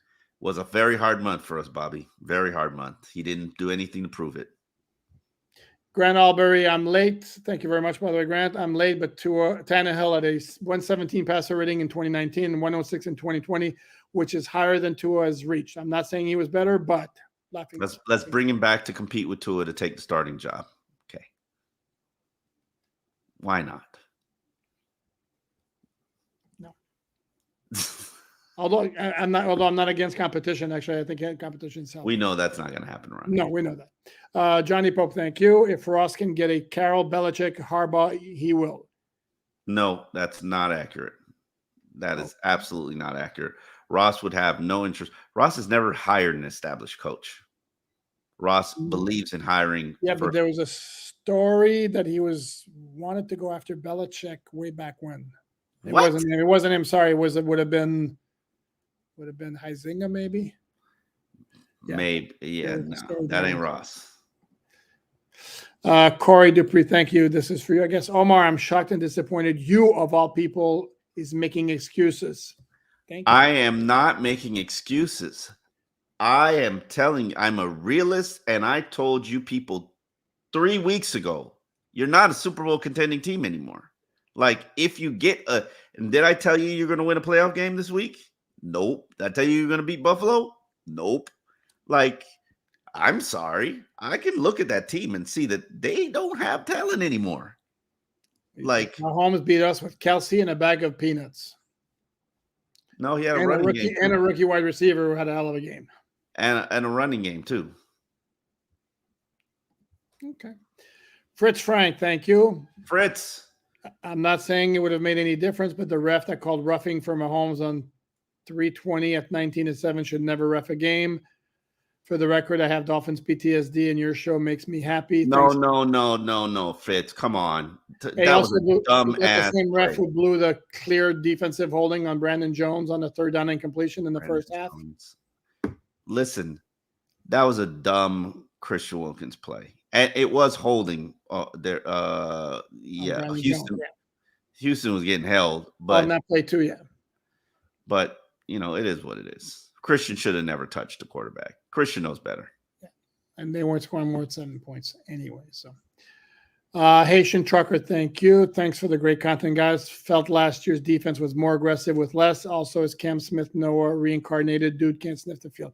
Too early to know that. Cam Smith is way better than Noah. On-field performance verified that. He was good in camp. Trust me, he was good in camp. So I'm not going to sit here and tell you that he was better than Noah. Now, do I know what happened during practice when he's working the scout team and defending Waddle and Tyreek? No, but he was good in camp. I mean, sometimes I would think some players take their foot off the gas when they know their realistic chance of playing is very dire, and maybe that's what happened. I don't know. Okay, Leon, thank you, Leon. Done with McDaniel. He can't articulate words quickly. Every play always takes too long. Even Sperano would have used Mostert and HN and Wildcat. No Wildcat, please. No Wildcat. No Wildcat. Absolutely not. That's ridiculous. The Wildcat. Absolutely. No, thank you. Even though Chiefs used it. They did. LFP, what does this team even have to build around? What players Greer failed 5-year rebuild and nothing? Chubb. Ramsey, Tyreek, Waddle, Tua, Achan, not really Wilkins, Sealer. Wilkins. No, can't count Wilkins. He's not signed. Still resign him. You like my look, by the way? Yeah, I like Unabomber, Poupard. 1, 2, 3, 4, 5, 6, 7. A Phillips. Phillips. Yeah. Holland. 1, 2, 3, 4, 5. They have a very good nucleus. 9. I don't know if it's very good. Holland. They have a very good nucleus. What else? But they were top heavy. We could throw Mostert on there, can't we? Can't we? Build around these 32. Okay, I won't. Okay, let's move on to Brad. But it's a good question. We got 9 players here. Oh, we got offensive linemen. So Jackson. Okay, so we're on 10. That's something decent. Sorry. Brad, do you feel that pass catching tight end is missing on this offense? Most playoff teams have a good pass catching tight end. They would open the offense for wide receivers. Yes, I agree with you. No, I don't agree with you. They're not going to throw the ball to a tight end. Glenn Hoddingman, thank you. Glenn, depth is awful in part because no one from the last 2 drafts can play apart from on special teams. Well, Achan can play. Cam Smith did a good job on special teams. So no, but he's not. He's talking about the depth on the offense. You're not wrong. David, thank you very much. Hey, David. Christian, thank you very much. No question, Christian? Thank you. There's a question. Guys, can you discuss the last 2 Shanahan tree guys, Kubiak and McVay, who won Super Bowls, got a seasoned, established quarterbacks? Should Mike do the same? And in the case of Sean McVay, he had a quarterback with a passer rating over 100, decided he wasn't good enough, and traded for Matthew Stafford. And Kubiak, are you talking about winning it with the Ravens? When Kubiak was like offensive coordinator with the Ravens? When did Kubiak win a Super Bowl? He didn't win it with Houston. Yeah, no. He may have won it as an OC in Denver, but yeah, I think he won it as an OC. I don't think he won it as. I think he won as OC with the Ravens. But anyway, Tua is a veteran quarterback right now. What are you going to go get? Jimmy Garoppolo? What do you people want him to do? Why don't we see what becomes available first? Kirk Cousins, Russell Wilson, Ryan Tannehill, Jimmy Garoppolo, Justin Fields. You can trade him for. Who's Jim? I said Jimmy Garoppolo. I'm talking about others who right now don't look like they could be on the market and could become on the market because those things happen actually. So don't know. Randy Rogers, was it not stated early this year that anything but a playoff win would be a failure? Yep. At 9-3, yeah. Right now, this is a failure. And it's sure. And when my tune started changing on that, when they just got absolutely obliterated by injuries. Excuses. Thank you, Thomas. Because to me, I think there was maybe ever so slightly some progress made because the running game was slightly better, but it's still kind of the same thing. Top 10 defense, running game better. Again, big whoop. You can't beat the good teams and you didn't win a playoff game. Did they have a top 10 defense or not? Is it an improvement or not? Thank you very much, Defense Press. I said it was an incremental. Did they have a top 10 defense or not? And how did that top 10 defense look against Buffalo early in the season? And how did that top 10 defense look against Baltimore? that top 10, that wasn't the top 10 defense. That was not a Ramsey defense. When you got Ramsey. Okay, how did the top 10 defense go against Baltimore? Dude, it's like, again. You lost two very important players. I understand that, again, but all those great stats throughout the year, and this is what you keep hanging your hat on. To me, the bottom line is you couldn't beat the good teams, and you didn't win a playoff game. Okay. Having said all that, there was some improvement made, but you still haven't taken that next level. Touche. Okay. I'm not arguing with you on that. I can't argue with you on that. Those are facts. Admit Poop is right. Only two out of off scored 7. What? 2 out of the offense scored 7. I don't get it. Poop is right though. Okay. That's the important thing. I like it. Oops, thank you. We have to acknowledge Thomas. Thank you very much. 501 Cornhole, so frustrating. I only tend to Omar's positive side, but I've caught myself agreeing with Poopar's negative side. I'm not negative. I'm not negative. See what I did there? Also, number 4 had a bad year. You had a rough year. No argument there. Christian Echeverry, thank you very much. Should Mike adopt maybe a KISS method for his offense so that they get really good on that? Also, who is the bigger priority this offseason, Waddle, Phillips, or Holland? One, you're not going to sign Waddle to an extension. You're also not going to sign Phillips to an extension. Both of them get their 5th-year option. Holland is probably a priority because Holland's not making any money, but Holland's got to come back and prove that his knees are healthy. I would be shocked if he doesn't get an extension before the season starts in 2024, but then you got to have money to give an extension. And he's got a low cap number too. So no, he's being paid nothing next year. All right, that's why I said he's got a low cap number. It's worse than a low cap number. If you, I'll tell you exactly how much Holland is making next year, and because he's a 2nd-round pick, there's no chance of playing time incentives. He's due to make $1.8 million next year, which is criminal. But good for the cap. Yeah. Well. And yes, the problem with keeping it simple on offense, Christian, is part of what makes when their offense succeeds is misdirection. Is it almost 1 o'clock? Holy shit! Yes. And we've been going.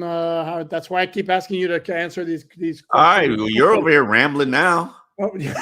You got me on that. You're putting it on me. This is where their offense is built on finesse, misdirection, and subterfuge and all that. That's why it's not necessarily as easy for them to keep it simple. If they keep it simple, they can't just physically beat teams. That's not what they do. Hence why I call them the finesse team more than a power team. Omar backing to is a fault is to a fault is disingenuous, insulting to the view. When have I backed Tua and said he's elite or told you that he's worthy of a $50 million contract? I told you he's going to get it, but did I tell you he's worthy of it? I'm sorry. I can't look at what happened at the end of the season and say, oh, that's Tua's fault, which is the simplistic, simple-minded fans' thought process because they don't see anything other than Tua. You had shit at defense for the final month of the season. And you don't want to acknowledge it or admit it to yourself. What? He scored 7 points tonight. Okay. All right. But did you have anything at defense? He scored 7 points tonight. It's got nothing to do with the offense. David Nastali, thank you. Will Mike McDaniel make any pregame adjustments next year? Oh, any game prep adjustments? I don't know. Probably will. We'll address it next year. Patrick, thank you. The few play action bootlegs looked pretty good when they called it. Always like play action. Yep. I love play action. CJ Stroud had a phenomenal deep ball on a play action to a tight end. I was like, damn, that thing is hot. I love play action. Agreed. Thank you, David. Thank you. Thanks for taking my comments. Love you guys. Love you too, David. Love you too. Yeah. I was at Wood Tavern. And the doorman at Wood Tavern, I forgot your name, homie. He says he watches the podcast every single day. You don't know what Wood Tavern is. It's a local bar. It's a local hangout spot that really made Wynwood what it is. Then they got moved out. What's Wynwood? It's like a hangout spot. I'm joking. I know what Wynwood is. Sorry. You do not. I do. Okay. Okay. Wood Tavern. Yes. And the doorman at Wood, it's like, oh, he loves the All Dolphins podcast. And I was like, thank you, brother. Love to hear that. Montana Stewart, thank you. McDaniel's game plans down the stretch were lackluster. It feels like in big games that he lacks a counterpunch. He does lack a counterpunch. I can't agree that. David Nastali, Hard Rock needs to go. Need the Obi back. Bad juju. I like in terms of atmosphere, the Orange Bowl absolutely completely rocked, but it was pretty old, crappy stadium, if we're going to be honest about it. Lieutenant Dan, thank you. Our QB scheme limits us so much. We don't make checks at the line based on looks like Brady, Manning. Oh, my God. Those are great. Omar, you need to see this. When do we ever give to a time before snap to make checks? That's not their offense. Their offense is motion and shifts, and it's the number one offense in the NFL. Oh, okay. Alan, if you don't think Tua is top 10, name the top 10. I understand the Tannehill comparisons, but the body of work through 4 years is not the same, man. That's not fair to Tua. Ricky, my man. You can name 10 quarterbacks that he likes better than Tua. Yes. Don't deny. Don't provide him that opportunity. We'll not today, not tonight. Trust me, he will do it for you this offseason. He might do it for you tomorrow. Yes, Ricky. I will write the note of that, and then I will tell you who 10 are. And I never. In fact, I said Tua is better than Tannehill. So yes, he did.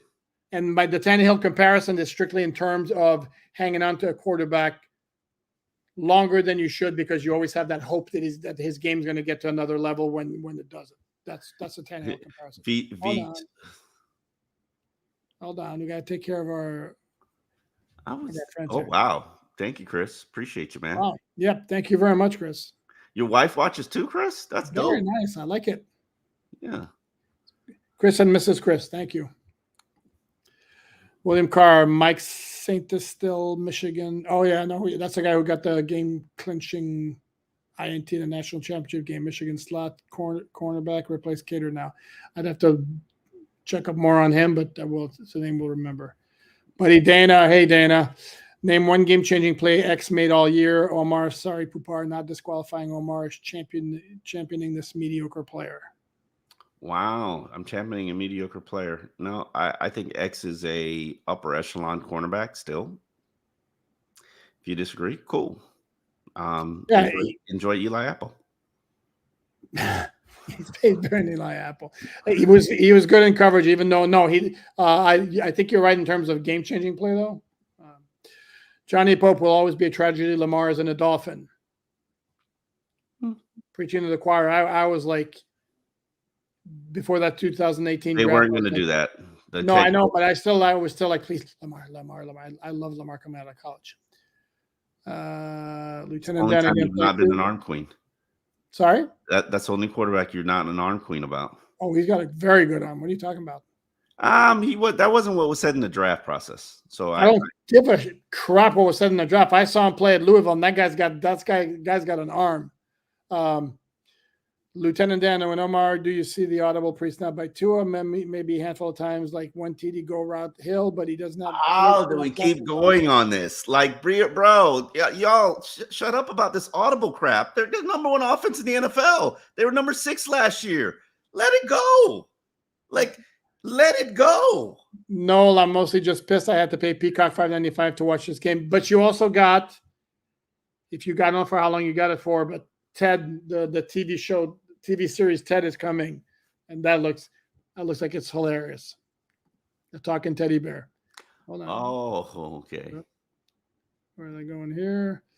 Thank you, Conan. I don't get this. Like, oh, magical audibles are gonna make this. Like, bro, your offense is motions and shifts. You're not gonna audible motions and shifts. Like, he determines when the motions and shifts comes. If that's what you need to feel like you got audible power, he moves receivers where he wants them. Like, he puts them in motion. Like, it's the number one offense in the NFL. Like, what do you people want? Statistically. Okay, thank you, V221. Damn, I forgot somebody. Flo was right. Tua sucks. Okay, no need to comment. Johnny Pope, thank you. Omar, Drake May. That dude can play. Yes. Which one is that? Is that the UNC North guy? Carolina. Oh, I do like him. Yeah, dude can play. I like the Duke QB too. Sorry? I like the Duke QB too. Did you hear the kid that was entered the draft? I don't know where he's transferring from, but he's going to UM. Yeah, Cam Ward. Jay Livedo, thank you. Laramie Tunsil and the Houston Texans won a division, got a playoff win before Chris Greer and the Miami Dolphins. Yeah, and you know who the starting center is on the Houston Texans these days? Come on, Omar. Oh, Michael Dieter. Michael Dieter, thank you. Matthew White, thank you. Minshew would be better than Tua. Know about that. I saw Minshew in the Houston game at the end of the year. Yeah, not good. Johnny Pope, Herbert, but more mobile. Sign me up. I like Drake May. Chris, this team is a QB away. Tua is our problem. Give the farm for a top draft pick, or what do we think about Fields? It could be interesting. Go ahead, Omar. Omar loves Justin Fields.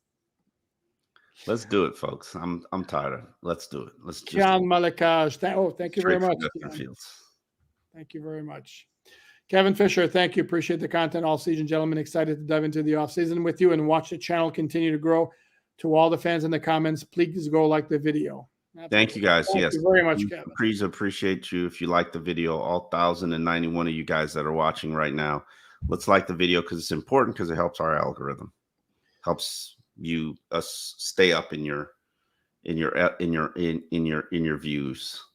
What roster move puts offense over the top? I couldn't even tell you what the hell is like. Give me a week. I do that work in the offseason. Trade for Justin Herbert. Yeah. It's my number one priority right now. Trade for Justin Herbert. Joe King. Quick answer right now. The name that the fan base is obsessed with. To me, I would say no. That was a joke. No, I know. That's why I said Justin Herbert is a joke as our running gag. To me, my quick answer: get a stud pass receiving tight end to put it over the top.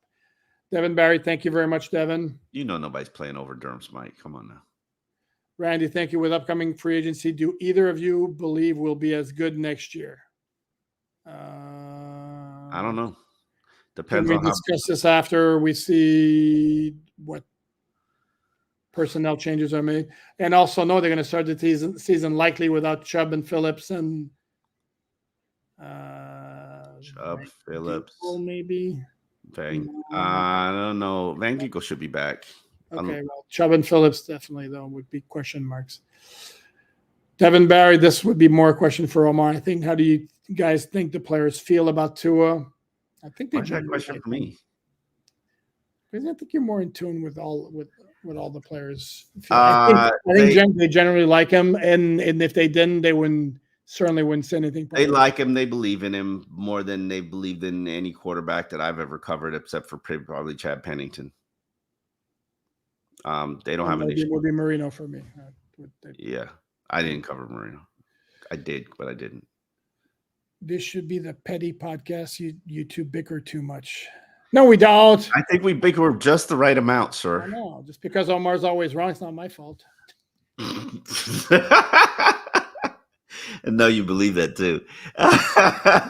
I'm playing. We tanked for Tua. After all these years, my heart is torn. I want to keep believing. Talk me off the ledge. What is the year of expiration for you to extinguish your belief in a quarterback?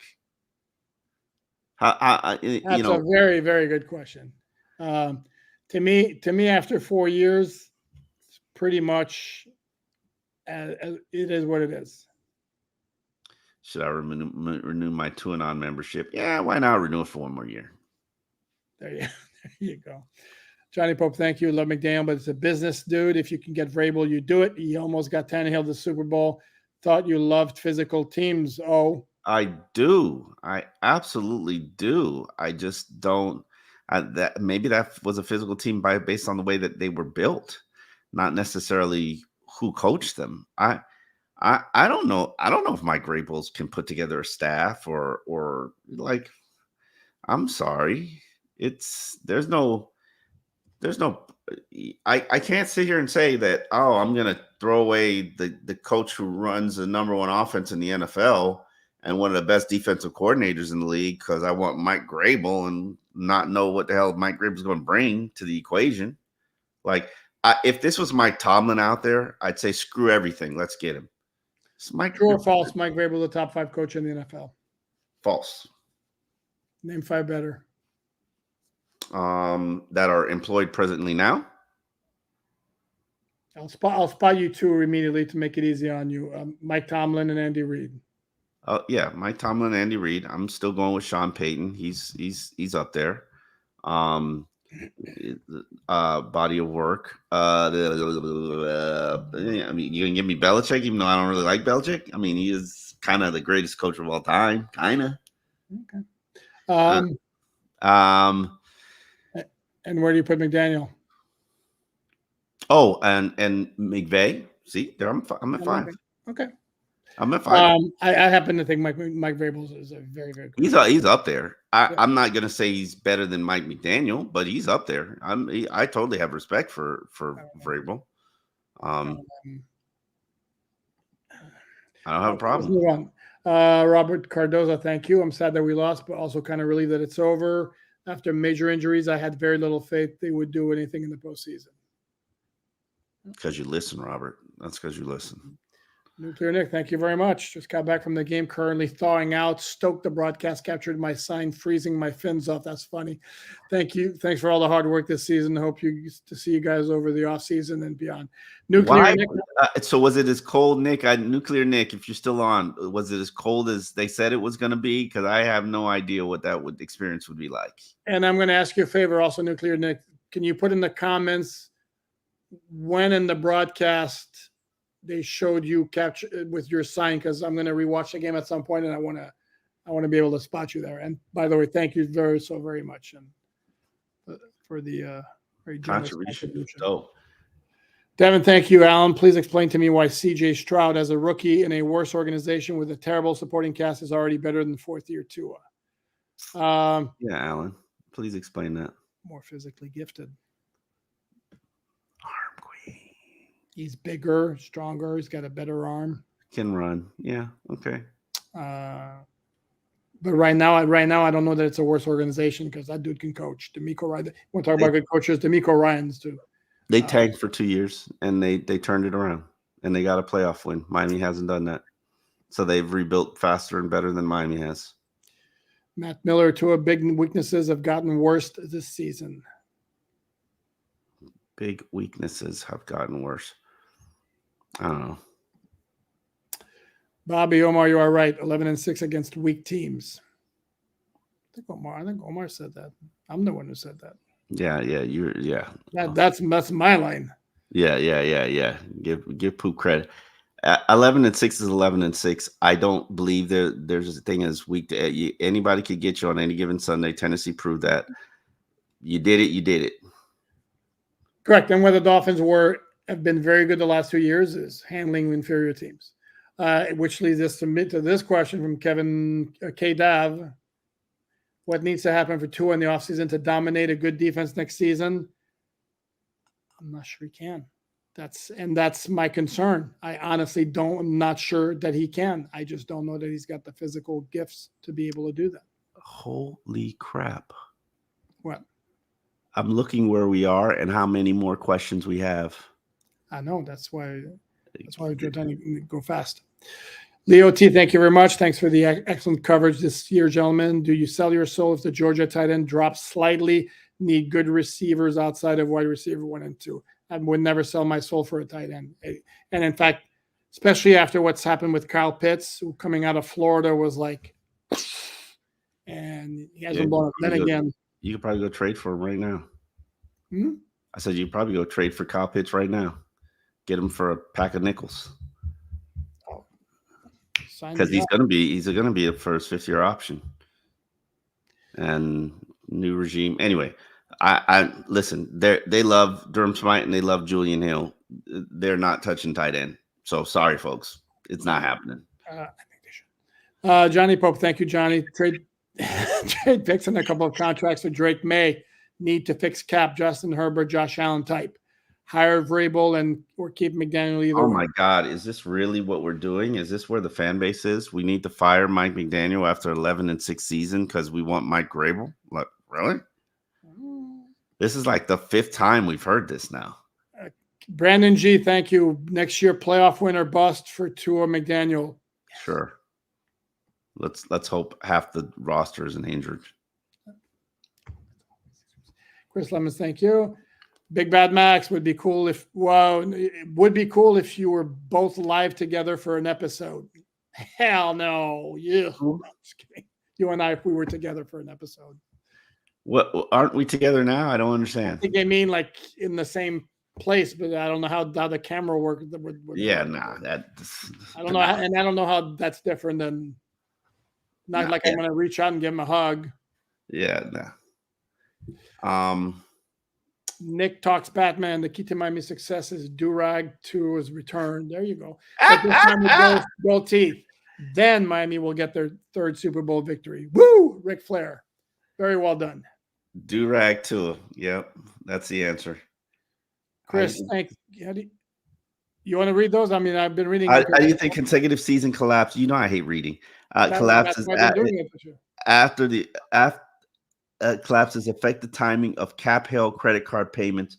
Do you think they'll mostly try to run this roster back, or do you see changes come year early? They're going to run it back. They're going to run it back. They're going to run it back, and Steve Ross is going to try to figure out what's the new toy that I can have, and he's going to figure out and find a way to get that new toy. They're not running it back as is because that's just not Steve Ross's way. So whatever you think you needed is what he'll try to figure out how to add. I don't know what that is. And he does like the shiny toys. He likes his shiny toys. What that shiny toy is, I have no idea. Mike, looks like an offer for you. Gotta let me. Again, I'm chopped liver here, so go ahead, Omar. You can read it. Of course. That's Killer Smurf. Mike, that's Killer Smurf. Okay, yeah. He's gonna make you some food? Probably, yeah. He's a dietitian. Yeah. Poop needs your assistance more than me. I was gonna say, can I get some food too? Yeah. I don't even eat anymore. Not really. I do need to find good sushi places. I can't touch sushi right now. I can do sashimi, but not sushi. Oh, because of the rice? Anyway. David, thank you. Thanks for a hell of a season, guys. Alan, I went to Disney World for 2 weeks. I had such a great time. Next time I'm going to take my wife and kids. What the hell do you do at Disney World for 2 weeks? And then on top of that, why would you go without wife and kids? I'm almost thinking there's a joke in that. That's like a joke. Okay. That's got to be a joke. Yeah. Devin, thank you. Hey, guys, I hope this isn't going to be another Tannehill situation where we wait 7 years for Tua to prove he's a franchise quarterback. Yep. Devin, write this.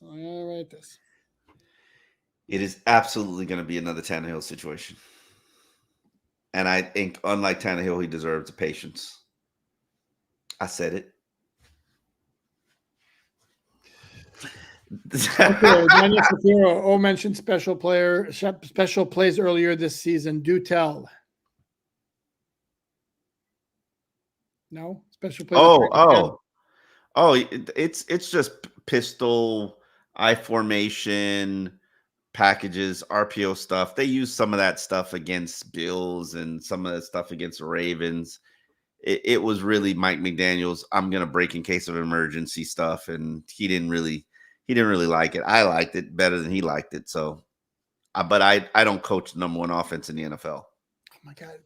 Oh my God. Do you how many times is it a fact or is it not? How many times are you going to throw that in this after they've basically pooped the bed the past 4 weeks? Number one offense in the NFL. We get it. The last 4 weeks of the season, they were crap. And they had such a wide margin over everybody else. They still remain the number one offense in the NFL. Like by yards, they weren't the number one scoring offense. All right, cool. Okay. Is Bruce Irvin still a dog? The answer is no. Man, again, that man got here one practice. Let him be. No, that's fine. I understand this. But guys, you sign somebody off the street on January 9th, chances are that guy's no longer a dog. Otherwise, he'd be employed. Nothing personal. Oliver, a Bills fan here. Hope you give Tua $15 million a year. It's funny. Oh, man. Another text. Roderick O'Keefe. Thank you, Roderick. Rams fan here, but enjoyed watching the games today. Sorry for the tough loss, but what are your picks for tomorrow or the rest of the playoffs? I haven't even thought about it. My picks suck. So I'm not the person to ask. I think Detroit's a fraud. You what? I think Detroit's a fraud. That's who the Rams are playing. I think I'd have Buffalo and Frisco as my two Super Bowl teams right now, to be honest with you. Ravens and 49ers. Okay, you're going chalk. We shall see. There you go. You have our picks. Daniel, thank you. Do we buy into Tua after this season? Doesn't seem like he has the dog in him. No dog. Yeah, another a new Tua question. The question after this season, Daniel, we've talked about this ad nauseum. I'm of the opinion, let him play on the 5th-year option. Omar is all about giving him an extension. No, I'm fine if they make him play on the 5th-year option. I don't think it would be wise, but hey, you made Christian Wilkins play on the 5th-year option, and he's a better player. So. Johnny Ramirez. Christian Wilkins was not a first-team ballot Pro Bowl player. You mean because of the fan vote? Sure. Christian didn't lead in fan votes for defense. That's the one. For defensive tackle? Yeah. So Christian led in defensive tackle fan votes, but he didn't make the Pro Bowl. So that means his peers. A better player. Who's a better player? That means, to follow you through with your argument, that means his peers and opposing coaches didn't give him the respect that he deserves. But Tua's peers and coaches gave him because he didn't have the name recognition, and Tua's name was okay. But who's a better player at his position? Tua Tagovailoa is a better quarterback than Christian Wilkins, the defensive tackle. Yes, I could find 10 other defensive tackles that could do what Christian does in this scheme, playing next to Zach Sealer. Can't find 10 other quarterbacks who could do what Tua does. Sorry. No, nope. I can't find 10 either. 15 or 18, yes. Okay, Johnny Ramirez, have your fans. Thank you, Johnny. Have your fans always been such prisoners of our fans? Always. And then you wonder why Tuanon comes for you. Then you like, I don't know what I did. Oh, I said 15 to 18. I didn't say 25 to 30. I said 15 to 18. Oh, okay. And I think to me it's actually pretty. I don't know. Oh, tomorrow you're going to name these 15 to 18 quarterbacks. I'm writing that down. Omar, 15 to 18. Omar, I'm not going to do it because it serves no purpose. Because everyone I'm going to tell you will be like, no. So that's point. I'm entitled to my opinion, and I said what I said. Johnny Ramirez, thank you. Have our fans always been such prisoners of the moment?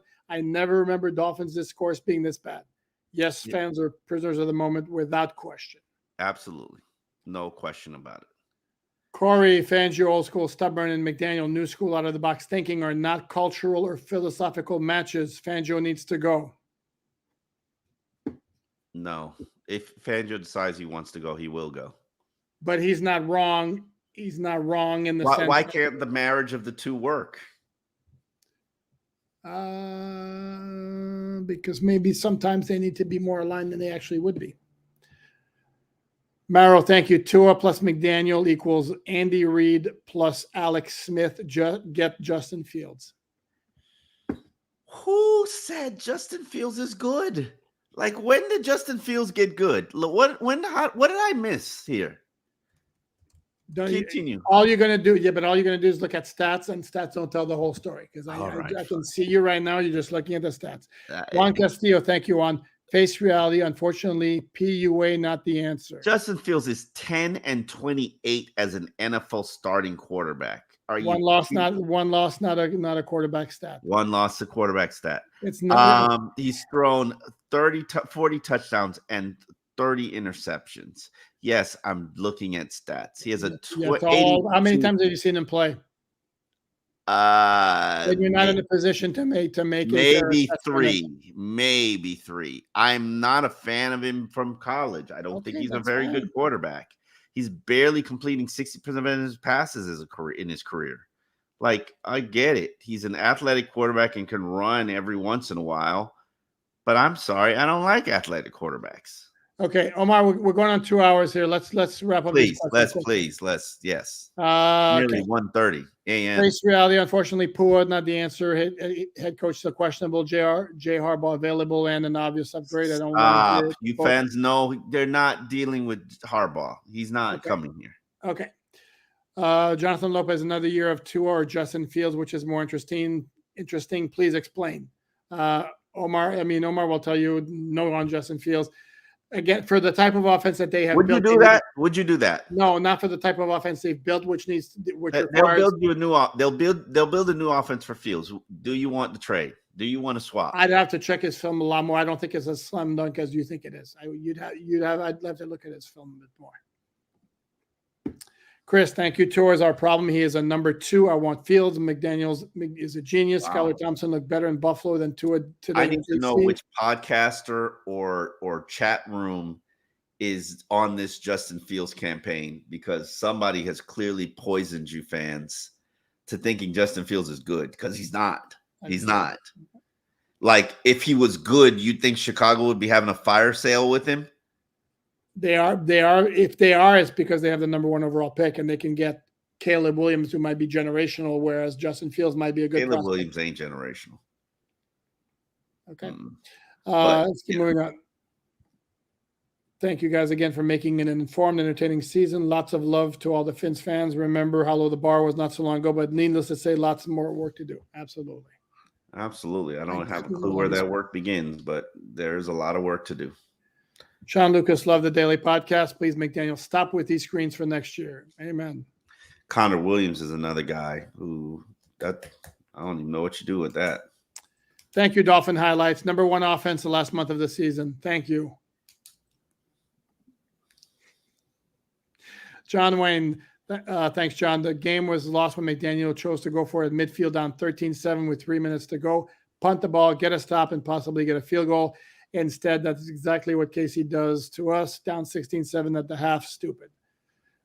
I don't know if it would have made a difference. The way this offense was going tonight, I don't know if it would have made a difference. Dave Nastelli, offense far from number 1 against good teams. Love you guys. Thank you, Dave. You're a smart man. Kevin Cruz, no point of having number 1 statistical offense if you can't score more than 7 points in games that matter. Offense chokes, not defense. This is a poop hard tip of the cap session. They're just piling on. They are having my back. I love it. DC, should McDaniel consider giving up play calling? It ain't happening. Maybe he should, but he won't do it. So, Ricardo Gabriel. Guys all season. Where is the look at GM's choices at depth? Where is the look at GM's choices at depth? How would you address it? Gathering good players. So I mean, it's going to be hard to put a roster together considering all the financial challenges you're going to have this offseason. So you just take whatever is there. Like this is going to be a challenging offseason. How would you address this big of an injury issue in the offseason? A lot of them are fluke. I mean, somebody pops an Achilles. I don't know, because I've gotten a lot of questions about this as a training staff like that or whatever. Yeah. I don't know. I don't see it. I think it's just got a lot of bad luck. Okay. James Young Park, 2-0 equals Rams Goff. Let's move on like McVay did. And Detroit is in the playoffs because of Goff. So. Because I can tell you there are rumblings in Detroit that is he good enough? It's rumblings. Any quarterback, is he good enough? Except for Patrick Mahomes. Not in LA, there isn't. You don't think so? You don't think they're like Stafford having that conversation? Please. That's not what the LA team I was talking about. Oh my God. Anyway, I'm not joking. Not in Buffalo. Not in Buffalo. Not in LA Chargers. Not in Green Bay. Not in Cincinnati. Sorry, not in Green Bay. I meant KC. Not in Cincinnati. Yeah, but Tua's healthier than Joe Burrow for the duration of their career. But he's not as good as Joe Burrow. So, Matt, on the positive note, shout out to the offensive line for making it work. Could have been a nightmare. Absolutely, shout out to the O-line. Butch Barry, MVP of the season. Shadow Fatez, Herbert is all arm, no leadership. He doesn't have it. How many games the last 2 years have come down to one score in the last 5 minutes and he tosses INT? Do we want to do this with Tua also? How many? I'd have to look it up. I don't know off the top of my head, but all right, we're not doing this. We're not doing Herbert. Yeah, let's. Brad Boss, Tua has it, huh? Tank for this guy. Flores was right all along. Pathetic. No, pathetic's just very. Flores was right. We should have Jordan Love as a starting quarterback for the Miami Dolphins. Do you see his passer rating like the last 8 weeks of the regular season? No, I haven't. But Dude balled. I think it was like 18 touchdowns, 1 pick. Lieutenant Dan, thank you. My audible point is not motion scheme related. We run plays into any coverage, which limits Tua's growth when he actually needs to read the field.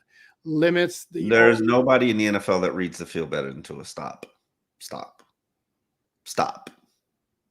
Like, stop. Okay, that is Omar's. That's something Omar has said repeatedly that I find borderline laughable, but Omar's entitled to his opinion.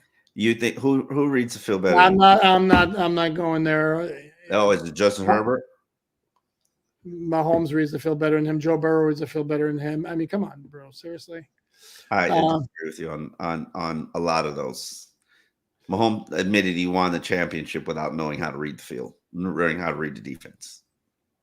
That's raw, unrivaled ability and skill. And I'm not even going to deny that. The man said himself he didn't know how to read the defense. Okay, that's fine. Okay. So he won a championship at the hardest thing to do in the game without knowing how to read the defense. He's on path to do it again with no weapons other than Travis Kelce. Like, that's just ridiculous talent, and give him the props that he deserves. But Tua can read the defense, and Tua reads the field, and it's amazing how well he does it. Unfortunately, does he have the great skill set to throw every pass? No, he doesn't. This is where to me you get over the top with the hyperbole, but okay. Toby, Omarino never had a D, yet he always put up points. No, he put up 16 points in the Super Bowl against the 49ers, put up 14 points in the AFC Championship games against New England in '85. So that's not quite factually accurate. I'm from California, so this is the coldest I've ever felt. But at the same time, okay, this is from Nuclear Nick. There we go. Sign was shown at 7:38 left in the second quarter. Huh?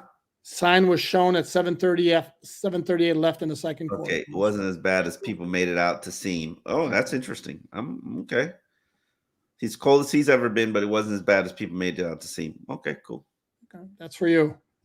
Tua's a dog. Tua's a dog. Pug. I don't know what that means. I think they're cute. Okay, there you go. Gil, thank you for GM and coach. What would you do in the offseason to make Dolphins better next season? Poupard would trade for Justin Fields. Get a stud tight end. That would be my first. It's a very long-winded process. McDaniels deserves to pick his QB or watch Drake May film and tell me no. Dude creates. Oh, so is Drake May the see? I'm like everybody's on this Caleb Williams thing. I'm like I watched him and just out of curiosity. I'm like, he's all right. Not no generational player. I do like Drake May. What's that look for? That Williams makes some plays that'll remind you of Mahomes. By the way, people so wrong. Fields is not it. Okay, so there you go. Get some understand. How many more questions do we have? We're down to like 4 questions. Let's go. Who stays and who goes on defense? Man, it's like 1:30 here. Who stays and who's going to go on the defense? I have absolutely no idea because I don't know what I wasn't living in tomorrow. I was living in today. Okay, so I'll tackle it. I think Wilkins stays. I think Baker's going to go unless he agrees to a restructured contract.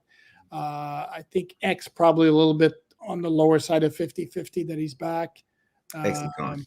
Ramsey's obviously going to be there. Phillips and Chubb's obviously going to be back. Holland's obviously going to be there. No idea who your starting safety is. Cater's coming back. Probably. Okay. Oh, that's good. Cam Smith drafted to MIA just to be MIA all season. That's good. I like that.